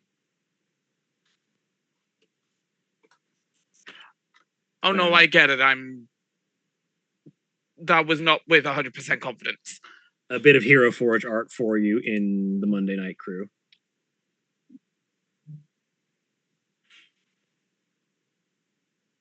Nice. Hell yeah. Do I even need to say it? What? Smash. The question I is, think the words one are of what them or Morgan's both? thinking right now, at least one of them. Wood. Smash. Smash. Smash. Smash. There's an obvious joke to be made about Yeah, you're another one is- smashing. no, a surprisingly large orc. And it's like, cool, are they named Gaskell?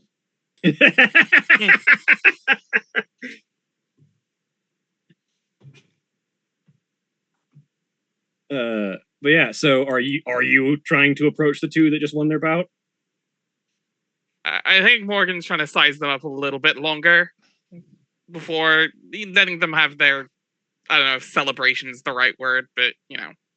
As you sort of watch the spellcaster of the two that had the berserk fury going on, you sort of watch the steam kind of evaporate and dissipate off of them as they almost seem to shrink a little bit down to more normally human proportions and sort of put the sword back on their back, and you watch like a series of like animated chains and cloth wrappings sort of swirl around the back of the sword and wrap it up onto their back and then sort of tie it around their shoulders as they sort of exhale and sort of let go of the last of that magical rage. And the sort of cloth and like paper tapestries that sort of wrap around them in their cloak that sort of form what you would assume is like a wizard's spell book, but written into their clothes, sort of float down and stop flowing quite so strongly. They seem to almost like deflate a little bit after the fight ends.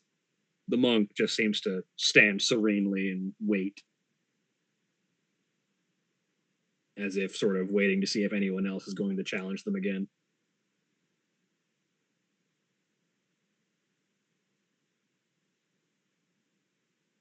Yeah, clearly from watching that, unbelievably outclassed, right? We would be dead in the matter of seconds. You don't know how high these two individuals are on the chain, but if you can beat them, it's not going to be anywhere near an easy fight. Yeah, fair. Once Here to they're look for we're here to get a lead on work. Yeah. Not pick a fight. Yeah. Oh no, yeah, she was just also trying to gauge power. Yeah. Like gauge how much of a wild ride getting on the chain it all was. Yeah. But yeah, I think once they've like finished talking and maybe start to make their way out, Morgan will like pick the shield up from leaning on it and make their way over. Molly is just gonna stay like a couple of steps behind Morgan. Like, I'm here, but I'm gonna let you do the talking. I'm gonna fucking disappear. Oh, look how surprised I am. I'm sticking I know around. it never works, but I'm gonna try to perception check that. I just don't want to be seen by those two. All right, roll stealth and perception. It's already done. Not on a 4. So yeah, as one of you tries to vanish, the other one fails to notice them, and two of you decide to approach the recently challenged members of the Standing Legion. That's where we're going to take our break. Remember, when we take our break, you take yours. So stand up, stretch your legs, do whatever you need to do, and we'll be back in just a few minutes. Please enjoy these commercial messages. Hold on, I have to go to the break screen. Okay, there we go.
We are back.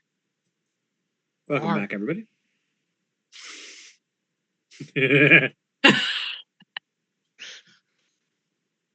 So, Morgan and Molly, you approach the 2 Legion members who have just completed their challenge. I realized I only described what they were wearing and what they fought like, and not what kind of people they were. The spellcaster, with the sort of berserk transformation, is a wood elf. That sort of a wood elf woman, tall, kind of lithe, at least outside of the transformation itself. And the monk is a human man. Well built, well muscled, completely clean shaven, and like shaved bald, like absolutely hairless on the head at the very least. Chiseled features other than that. As the 2 of you approach, they sort of turn and take a look at you. Are you coming to issue another challenge? Says the man. No challenge. We just here to talk. We're new to the city. We're getting the lay of the land. Well, you stand before the Legion chain and 2 of the standing Legion's members. What questions can we answer for you who are new to our city? We were looking to make a little bit of coin and had heard about some issues on the outskirts of town.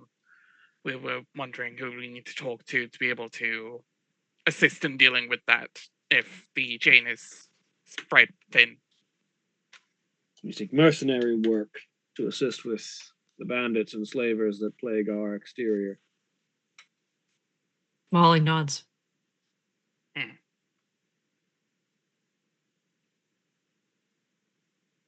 Such work could be arranged, though it would be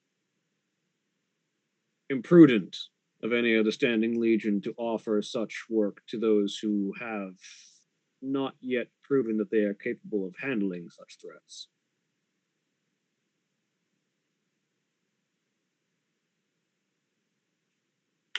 He sort of sizes you up, trying to get a read on you.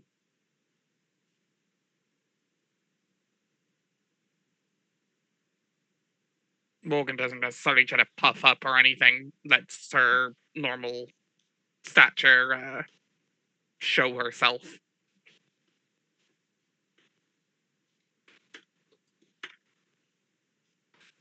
You travel in a band, more than simply a pair. Correct.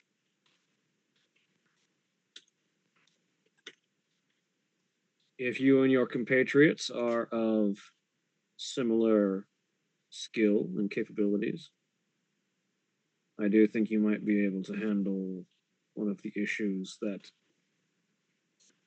currently besets the people of our city.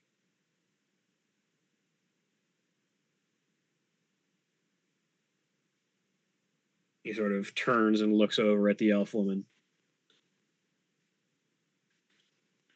Could you... And he sort of leaves that hanging as if the elf already already knows what he was trying to say. She nods. Yes, here. She sort of places a hand to her temple and just draws out with a forefinger and thumb a small silvery strand of magic Love this that spell. sort of forms like this weaving code string of energy. Yes, I love this spell. As she casts encode thoughts and pulls out some of her own knowledge. It's a mere bullshit.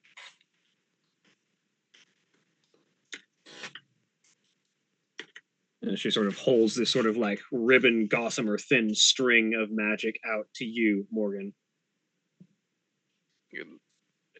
Takes it, but also very much like a what the hell?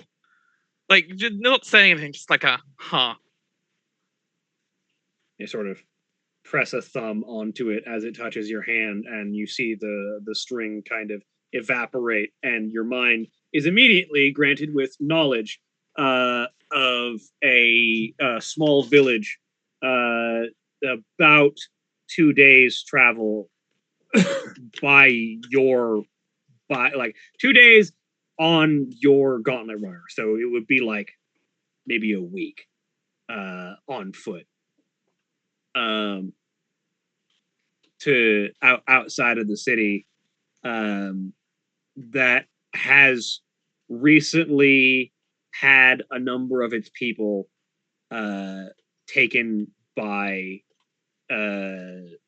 slavers and accosted by bandits. The Standing Legion apparently was preparing to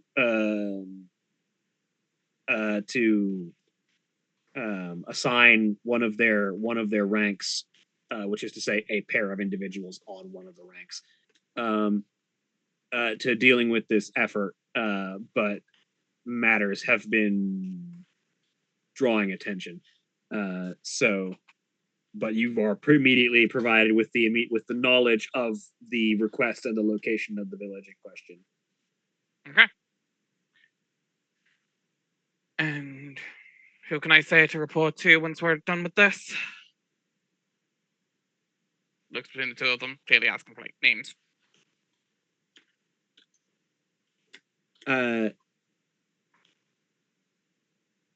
You see elf woman sort of nods and report to the fourth bastion. You can find directions in the city, and you'll be looking for Cilantria. Cilantro, got it. Molly just starts taking notes.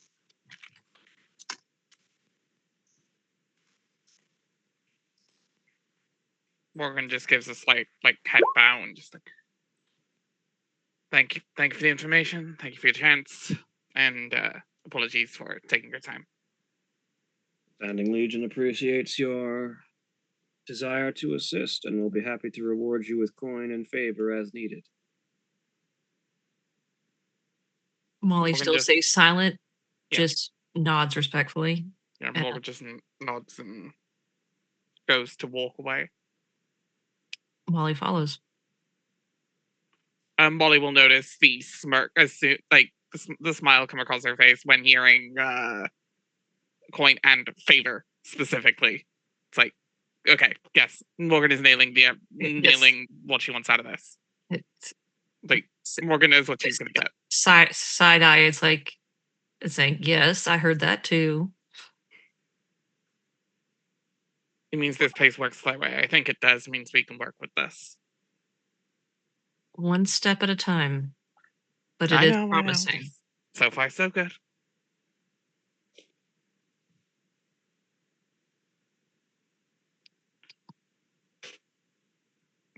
Back to the group, and we'll pass on the information. So,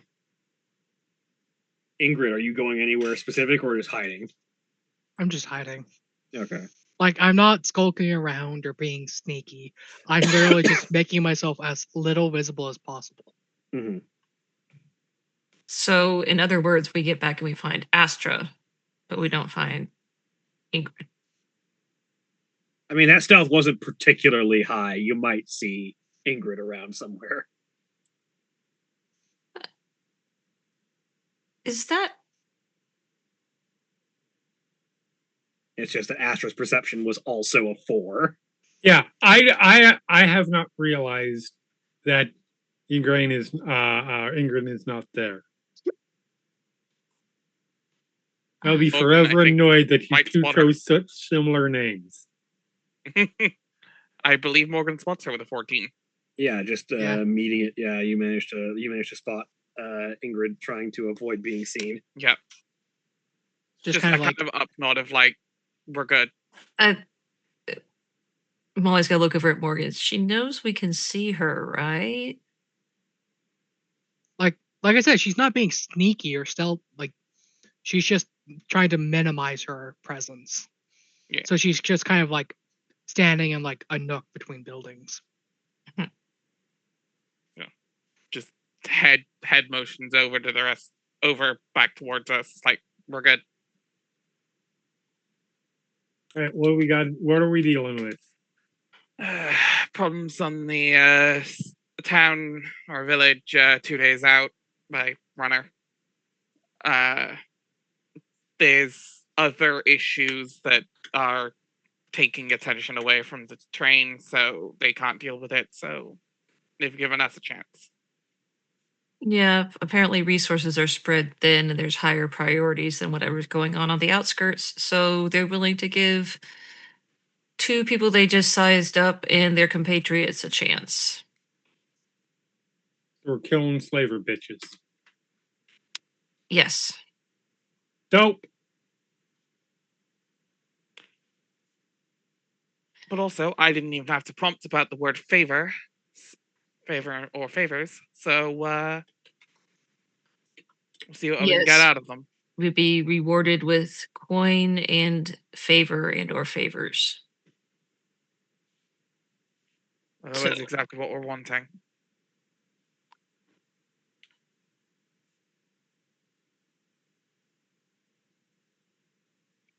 Should we head out now? Actually, she looks up at the sky. Is this a time enough to head out now, or I mean, it's getting Excellent. late. If you wanted to head through the night, you probably could, but I think we should probably go back to the ship, fortify resources. Those of us who actually sleep, and then head out early in the morning. makes sense? Did you ever get a new door, by the way? I am getting somebody working on that. Okay. Because, I mean, the other one. And if you're running, What happened to the other one? Oh, I don't know. I wonder.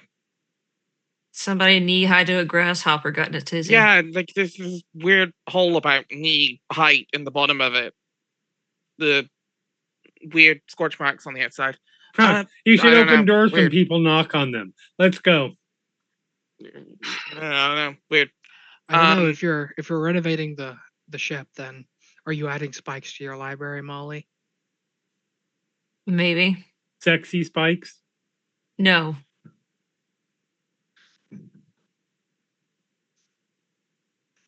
Don't touch my So then shit. blunt spikes. Don't touch my shit, Spikes. That's exactly what I said.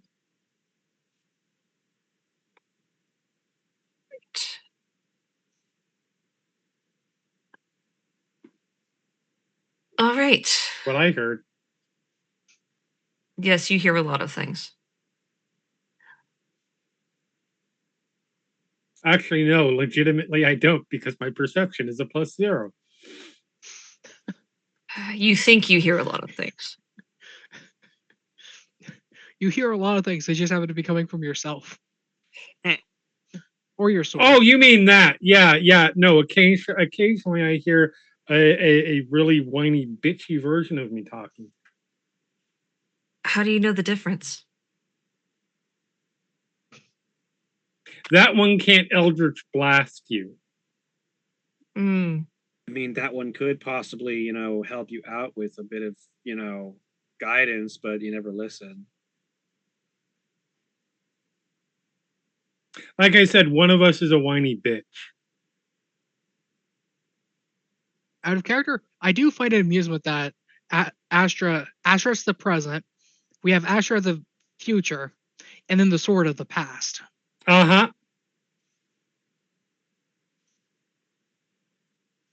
That's going into some weird philosophical territory. Mhm. I'm not even qualified to begin to to regale upon.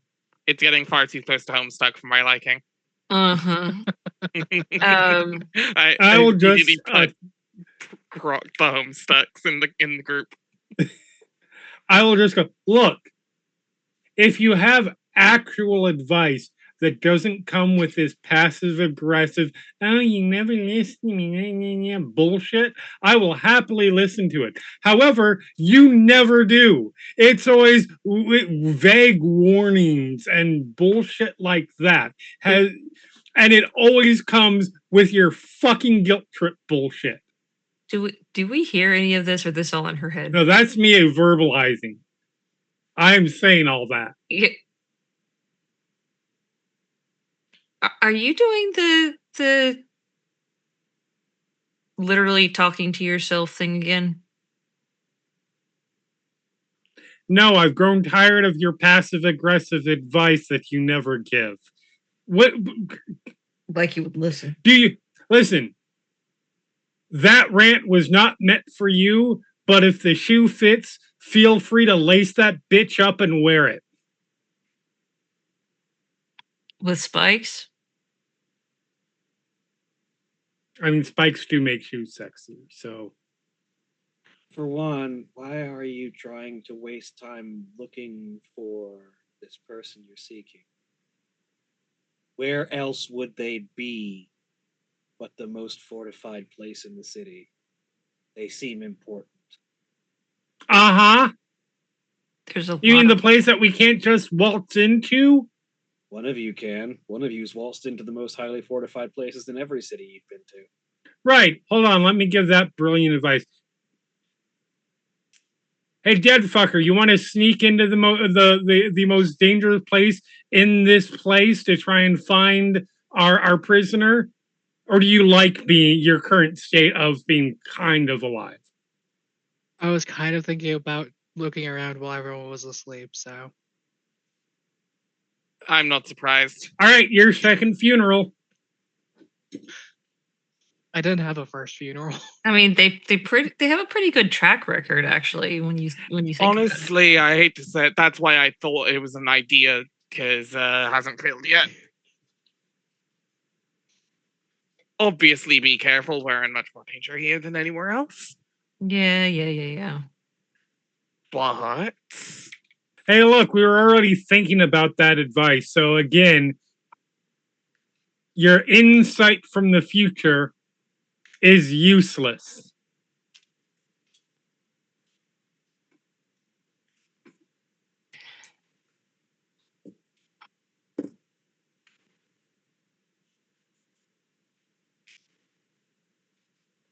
How about the magic from the future? That I accept. Well, if you accept the magic from the future, then it comes with me complaining at you. See, that's the thing, though. It doesn't have to. But it does. You just have to be.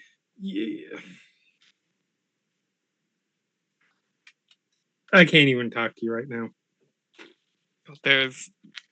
if I were the DM, I'd do the funniest thing possible right now. I do. Anytime I just picture anytime Astra starts this, I like Molly just has like emergency popcorn in her backpack and just starts like.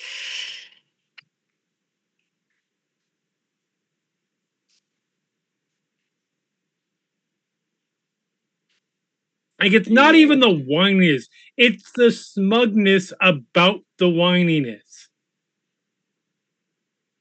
Gene, how terrible.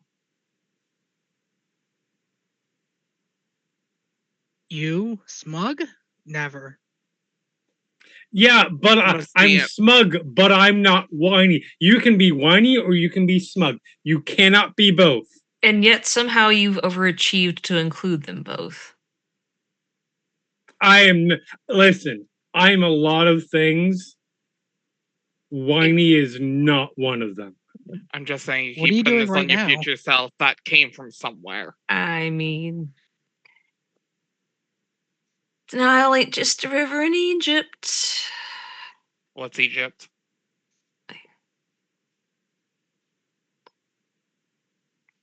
Who the fuck would name a river the Denial River? That's the stupidest name ever. I mean, people name things stupid things all the time. That's true. Like, I don't know, Molly. It is a silly name. To you, maybe.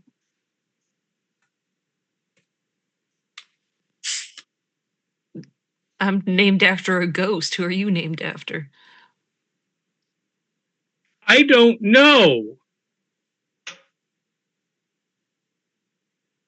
Because Maybe something importance of Cosmos, spoilers, some stupid shit.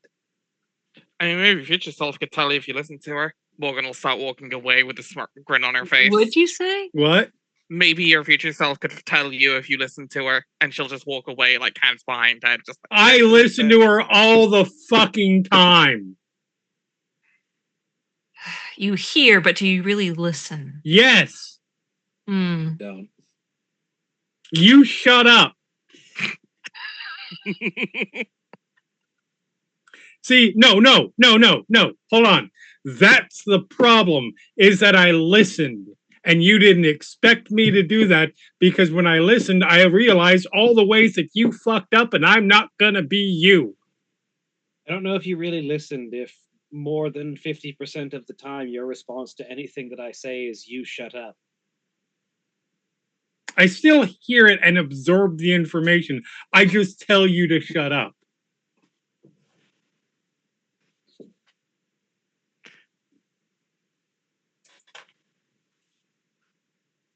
Bitch.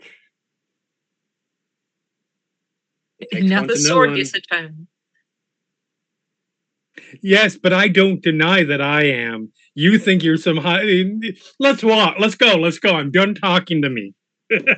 I'm so fucking done talking to me. Finally, some perception I can relate to.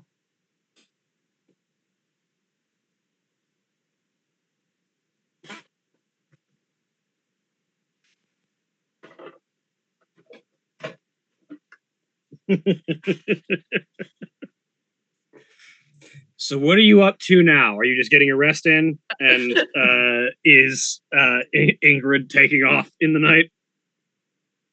This is the every other session, so I am going to. Is it? I'm going to Yes. use one of my spell slots as we walk back. Do you have spell slots available? Yes. Okay. You have a third I spell assume slot? we've had a short rest at this point. oh, the light activity enough. Also, I do still have one regardless, it looks I was like. about to say, I think Okay. we haven't quite hit a short rest, but I think now's about the Okay. time you would. However, if you have a third spell slot, you still have a third spell slot. You have No, spell no. slots.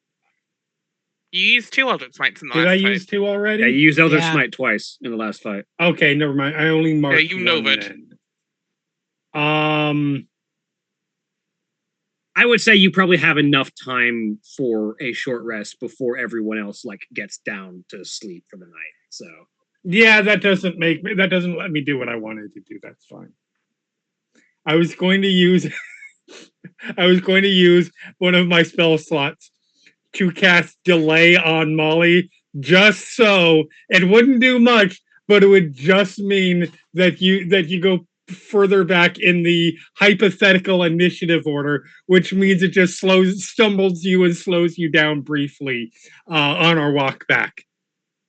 It was the most petty use of a third level spell I think I've ever thought of. But it's fine. Oh no, you've made me walk slower. How dare you? Actually, I could have just cast slow on you. I forgot I have slow. so you have that as an invocation, don't you? No, it's A full-on spell. it is okay. one that is an automatic because of the because of your future patron. you Yeah. patron. Yeah. Anyways, and unfortunately, I don't have any good cantrips that don't do actual damage, and I don't want to do actual damage. Fair. I'm kind of loving this. I'm not petty enough to actually like do physical like Eldritch blast you or something Yeah, like that. that's I mean, I know the level that you're going for, and I Yeah. appreciate the fact that you're like I don't dislike her enough to do physical harm, but No. also I really, really, really want to inconvenience her. Exactly I get that. it. I get it. I get it. I mean, for what it's worth, you've got a Okay, 20 stored on your Hold on. It happened like Hold on. this. Hold on. Can I spend, as we're walking back, a minute quietly chanting to myself an esoteric rite to regain one of my expended pact magic spell slots? Sure. Okay. Then you get slow cast on you. Make a save. What's the saving throw? It is a wisdom save DC 16. I'm Roll okay even if you make this save. Roll a wisdom save, Molly. I could cast this on multiple people, but up to 6 people, but I'm only casting it on Molly. Wisdom saving throw normal. Yeah, That's on normal Molly wisdom and save. 5 random passerbys. We'll see what happens. Yeah, no. So you get slowed on the way back. Molly starts suddenly moving at half speed. And I whistle as I walk by. Morgan Molly, hears the that. world seems to speed up around you. Morgan hears that, turns around, sees whatever that is, and goes, glance at us. It's kind of a weird film grain effect where it seems like Molly is being played in slow motion. Yeah. And to Molly, it seems like the world is currently playing at 1.5 speed. Yep. Rolls eyes, glances at Astra, doesn't actually try to make eye contact. Goes up to Molly, starts pulling some divine energy out of the paint on the gauntlet, and throws it up in the air as a horse appears. Fine steed. This is happening at 1.5 speed for Molly, so you're just watching like hands moving really quick, hand goes up, horse suddenly appears in the span of a couple of seconds. Yeah. The And then amount just of very sheer quickly- resources that are being spent on this pettiness. I think I get a freebie. I got a horse, motherfuckers. Yeah, you're gonna go horse ride. Now I could Eldritch Blast the horse. I don't feel bad about that. No, it's my horse. We The horse will bonded. come. Shut up. The horse will. I'm not killing a horse. I'm just sending a horse back to where it lives. I believe this isn't even a spell slot. This is technically just one of my free casting per long rest. So Its name is Hershey. Back off. well, it wasn't gonna. I didn't have a name for it, but its name is Hershey now. Its name is now Hershey. Its name is Hershey now. I love the idea of naming seeds after chocolate. Like that's very good. Yeah, it's Hershey now. It's the first. It's the first like random shit. Nope, no. Absolutely fine. I do not mind. It also counts as it's gonna be a horse. It's also gonna be horse or elk. More seeming. Elk sounds a little more fitting. It is an elk and it is a celestial. As this mysterious elk appears out of nowhere, you can almost see the points of stars held within the spaces of its antlers, as it is indeed a celestial elk. And I am become Oko.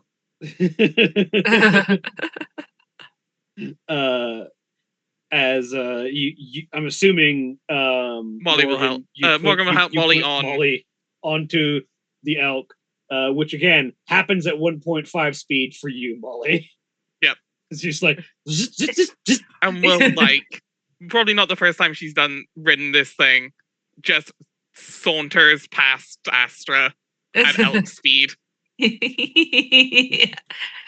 Maximum petty. I got an elk made of stars. All right, I'm gonna grant you this one. Next time, I am Eldritch blasting that damn thing back to where it came from for the time being. Come on, Comet, let's go. Doesn't hurt anything if I do that. Oh no, I still want to call the elk Hershey. Oh, Hershey, okay. I mean, I assume it doesn't hurt anything. It's an extra dimensional horse. It doesn't. Yeah, feel I can pain, just right? resummon it. Yeah.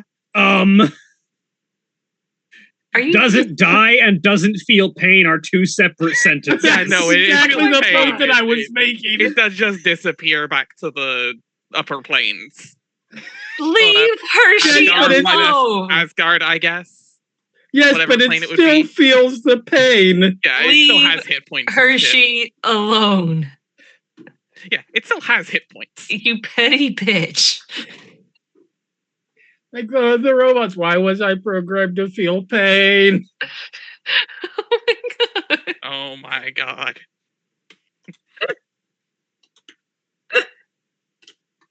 This just becomes the find familiar bit where the familiar just starts resenting people because it keeps getting someone killed. I love how you just your petty was so high that you could not come up with a verbal remark, and so you're just like, I'm gonna spell slot this bitch. Anyway, Took a minute to you're right. regain a spell slot to use on this. Yeah, like Yeah. the levels are like I'm honored, honestly. It's Used a fantastic. once per long rest ability. That, to be fair, I always forget that I have. aspire to this level of petty. I'm just like, you know what? I'm not even bad. I think it's fantastic. Remember, folks. My background. Oh, I forgot that I have that too. This yeah, is not. this has been my background the entire session. Yep. This is not something I am additionally doing for pettiness. This is just me looking at my abilities and forgetting. Although this might be a new one. This might have been at least like last level, when we so. leveled up to 6. Anyway, That when a creature I can see hits me with an attack roll, I can take a reaction, gain plus 10 bonus to my armor class, because future self has warned me to be somewhere slightly different. Yeah, that sounds like a level 6 ability. Anyway, long rest. I'm assuming you guys take a long rest. Mm-hmm. I take a peaceful stroll. Yeah. Yeah, I mean, long rest. I will ask Astra, are you trying to catch Ingrid when they go on their peaceful stroll? I always am trying. All right, roll me stealth, Ingrid, and roll me perception, Astra. And she sure is trying. 16 to 12. Nope. I just want to note that Ingrid rolled a 5. Yes, indeed. I think the funniest part is I didn't even specify that I was trying to be stealthy. I'm just naturally more stealthy than Astra's perceptive. You just have it up plus 11 stealth, so yes, it is hard to catch you. So you make your way out into the city. Are you just walking straight up the road towards the fortress of Ashran Garm? I'm not straight up. I'm like meandering side to side up the main road, like looking down the tiers, and like keeping an eye out, like looking at odd places for like thieves' cant and like where guards are or anything. So the place you most often find an occasional scribe of thieves' cant as you're sort of looking around is like directly either on a rooftop, or like under an eave or an awning or somewhere where someone's head is unlikely to be smashed. Like places where it is unlikely that someone is about to be viscerally hurled into a spot or have their blood spread all over a thing. It's usually places that are out of reach. You probably gather that like the interior of buildings, where there can be like books and stuff for things to be hidden in, or things that aren't always getting someone's head rammed into them, are more ideal places for thieves' cant, where it's not in danger of being defaced by someone's face.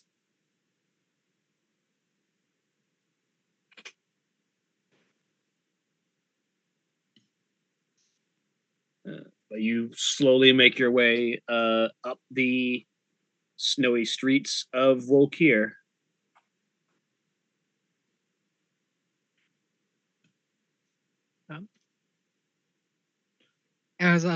After a few tiers, I'll like start like meandering into the tiers more, looking for back alleys and like sewer grates.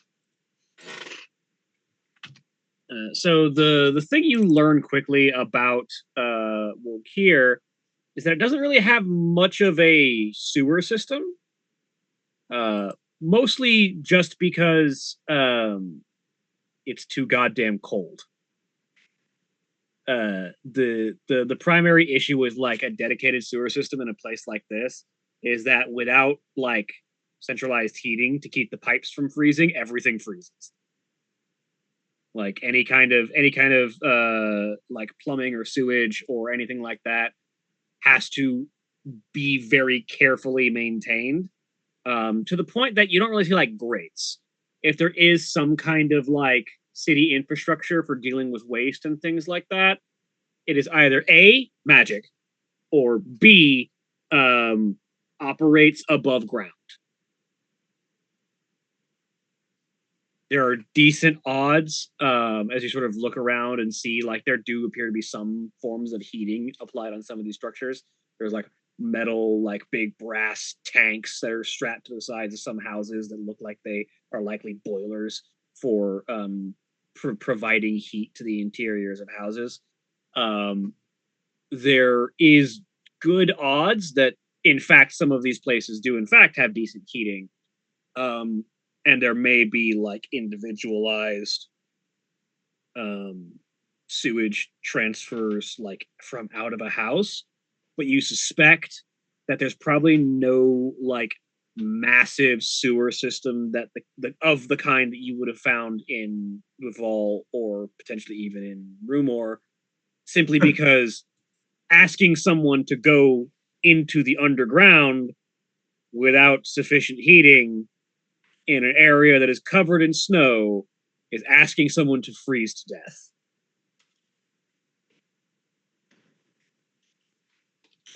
Interestingly, that's a little backwards, actually. Fair. You don't even have to go very far before you don't have to go down very far before the Earth's own heat kicks. This is true. The problem here is the elevation of Wolkir. Wolkir is like one of the highest elevations in the continent. You are correct. Like if they dig deep enough underground, eventually it'll start to warm itself just by the heat of the crust. But the region of Wolkir is fairly elevated above sea level, so it takes a while before you hit that kind of point. It's funny because, like, it's your world, so whatever. But like the actual physics of it is like about 6 feet down, and it's like 40 degrees. Oh yeah. Even at high elevations, it's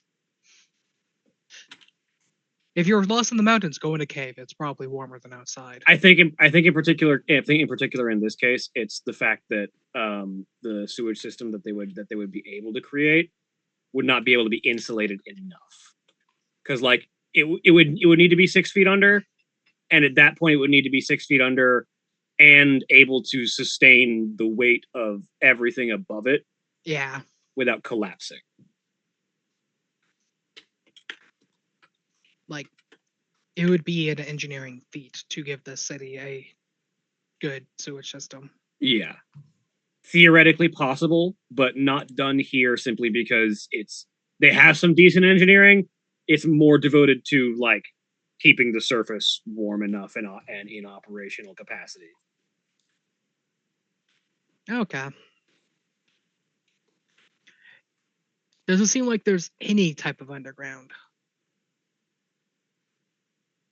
This city seems to build up more than down, as far as you can tell.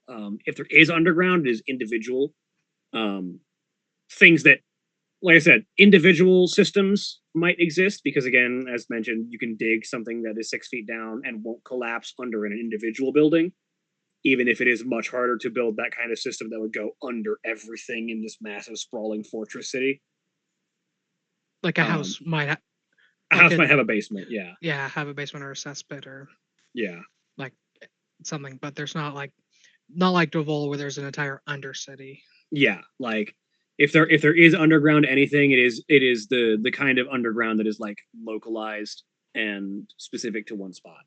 You are correct. That yes, building underground would help with some temperature control in some areas, but structurally, this city is heavy and already coated with, at times, inches and sometimes even feet of snow. And I know from experience that feet of snow can very quickly compact and crush any kind of underground tunnel system that is not if sufficiently reinforced. Yeah.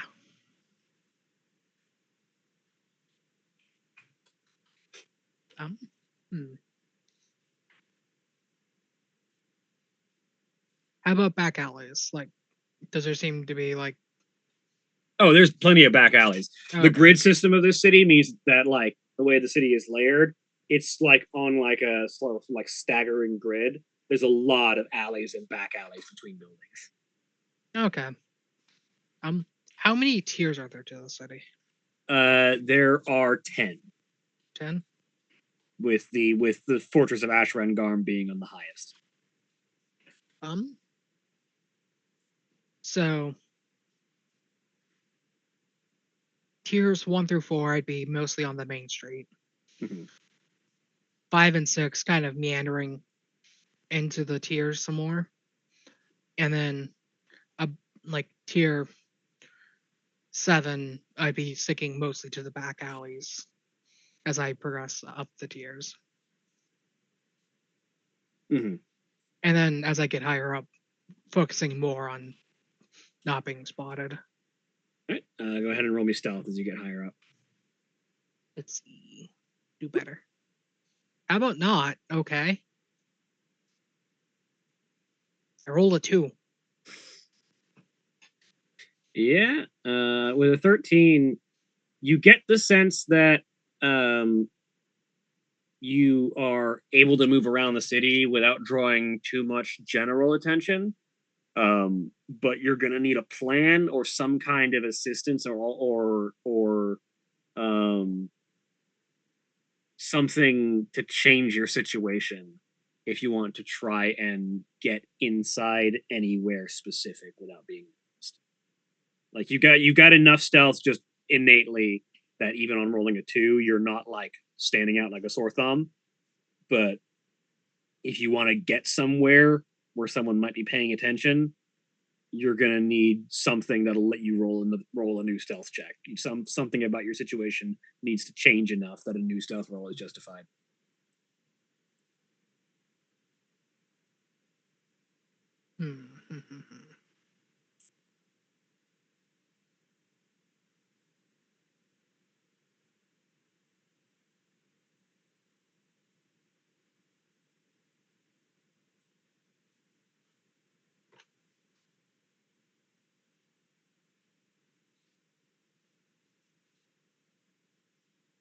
Well, I'm looking at what I can do.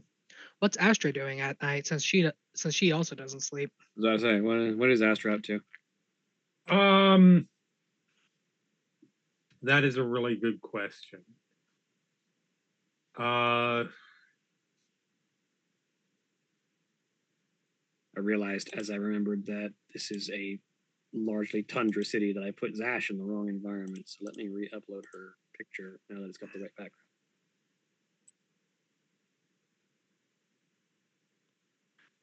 I think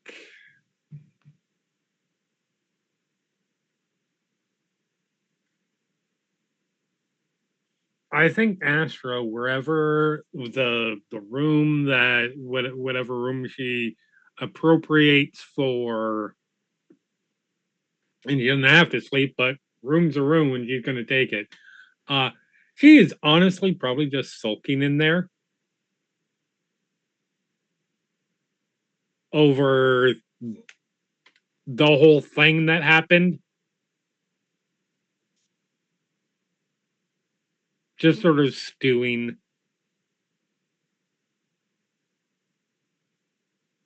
Which whole thing in specific? The last big dust up. Okay. With her and like that whole thing. Yeah. argument between yourself and the others. Yep. Yourself, and the others. Mm-hmm. So yeah, not really doing anything about it at the moment. Just Astra is not somebody. This is gonna shock you all. Astra is not somebody who lets go of things easily. Wait, what? No shit. So yeah, I think she is currently just, for lack of a better way to put it, stuck in a toxic cycle of running that whole conversation and everything that spins out of it and all of the negativity and etc. through her brain, such as it is being a doll. I have a question. How much does Astra weigh? I think I said it was like 10 pounds, 20 pounds. 10 pounds. And 9.75 of that is spite. That you would think that. Or grudges. But yeah, she's just letting it take over to the point that if somebody even asks her about the whole fight, the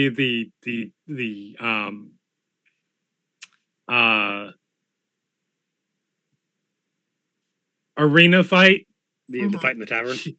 it would take her a minute. She'd be like, "What?"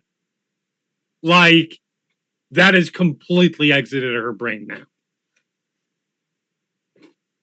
So yeah, that's what she's doing. She is being a healthy individual.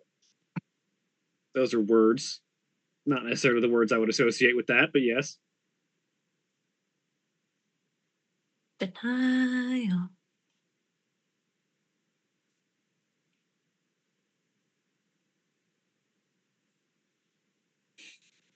So while Astra is brooding, Uh-huh. That's a I'm- nice word for it. I would assume that Molly is sleeping. Yes. I would also assume that Morgan is sleeping, unless Morgan can't sleep for whatever reason. No, Morgan's gonna try and get to sleep unless something happens. All right. Molly is, however, barricading the door. I had a joke in case Astra tried to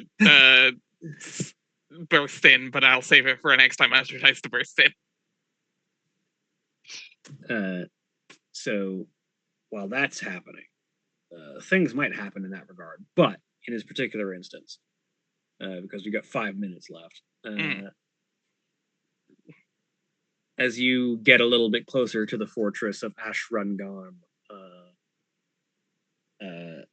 Ingrid, you realize as you get close enough, this fortress is covered in snow, but underneath the braziers that sort of burn and keep the snow off of important bits.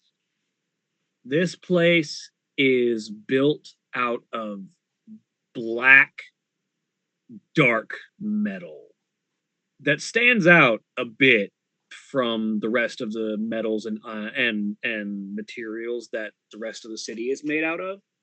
Most of the rest of the city is made out of stone, and like insulation of like various different furs and haze and other materials used to keep the heat in. That is meant to help like make a building that is sturdy enough to stand up to several feet of snow, while also being able to retain enough heat for the people on the inside that no one is in danger of freezing to death in the particularly heavy snows.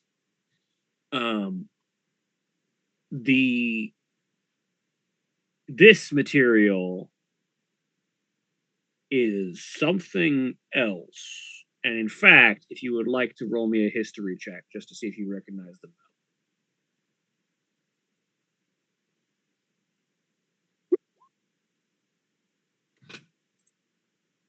12.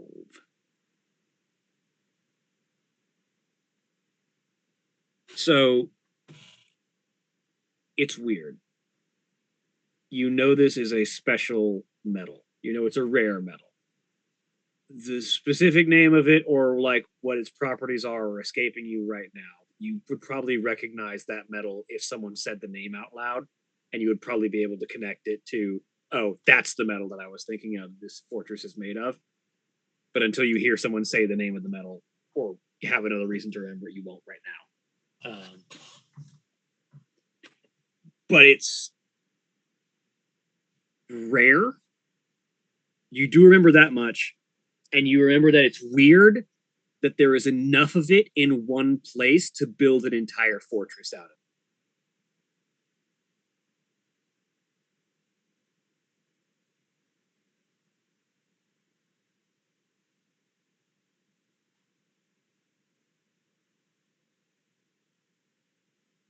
But that is what stands out to you as you sort of approach the perimeter of Ashrengarm.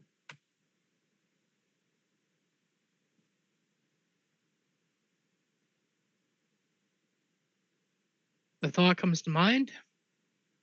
I can cast Orrery. Does just enter... I'm going to cast Orrery. Does entering the palace... What would an otherworldly entity tell me about just entering the palace? Would that be a good idea or a bad idea? Can you give me the text for Orrery? Orrery. You receive an omen from an otherworldly entity about the result of a course of action you plan to take within the next 30 minutes. Oh, is that Augury? Augury, yeah. Okay. Not Orrery, Augury. Okay, so entering the cast Augury. As I just pull out a tarot deck and play with some cards for a minute. Yeah, deal yourself a hand.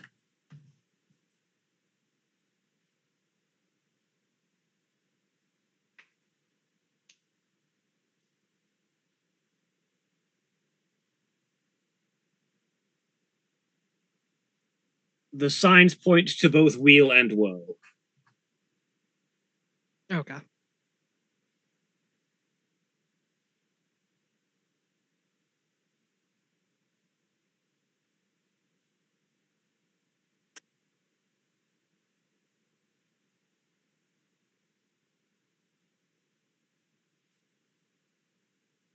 What's your proceeding plan?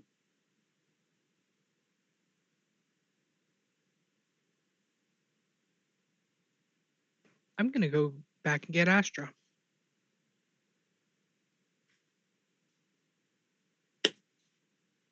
All right. Just for a brief conversation before we close up, Ingrid, you return to the Nidhogg. Most of the crew is asleep by now, and you make your way to Astra's room. Mm-hmm. See Astra sort of sitting on a stool, muttering to herself. Well, you have to open the door first. I mean, assumingly. Very light knock. What? Door opens, head peeks in. Oh. What's up? I'm thinking I could use another pair of eyes up at the is it a palace? No, it's fortress. Fortress, yeah. Fortress is the word. Use another pair of eyes on the fortress. You want to go adventuring? Yes. This sounds like a great idea. No downside. Let's do it. All right. So as Astra and Ingrid together this time journey their way back up to Ashrengarm. That is where we will end for the week. Say goodbye, everybody. Bye, everybody. Bye. Bye. Bye.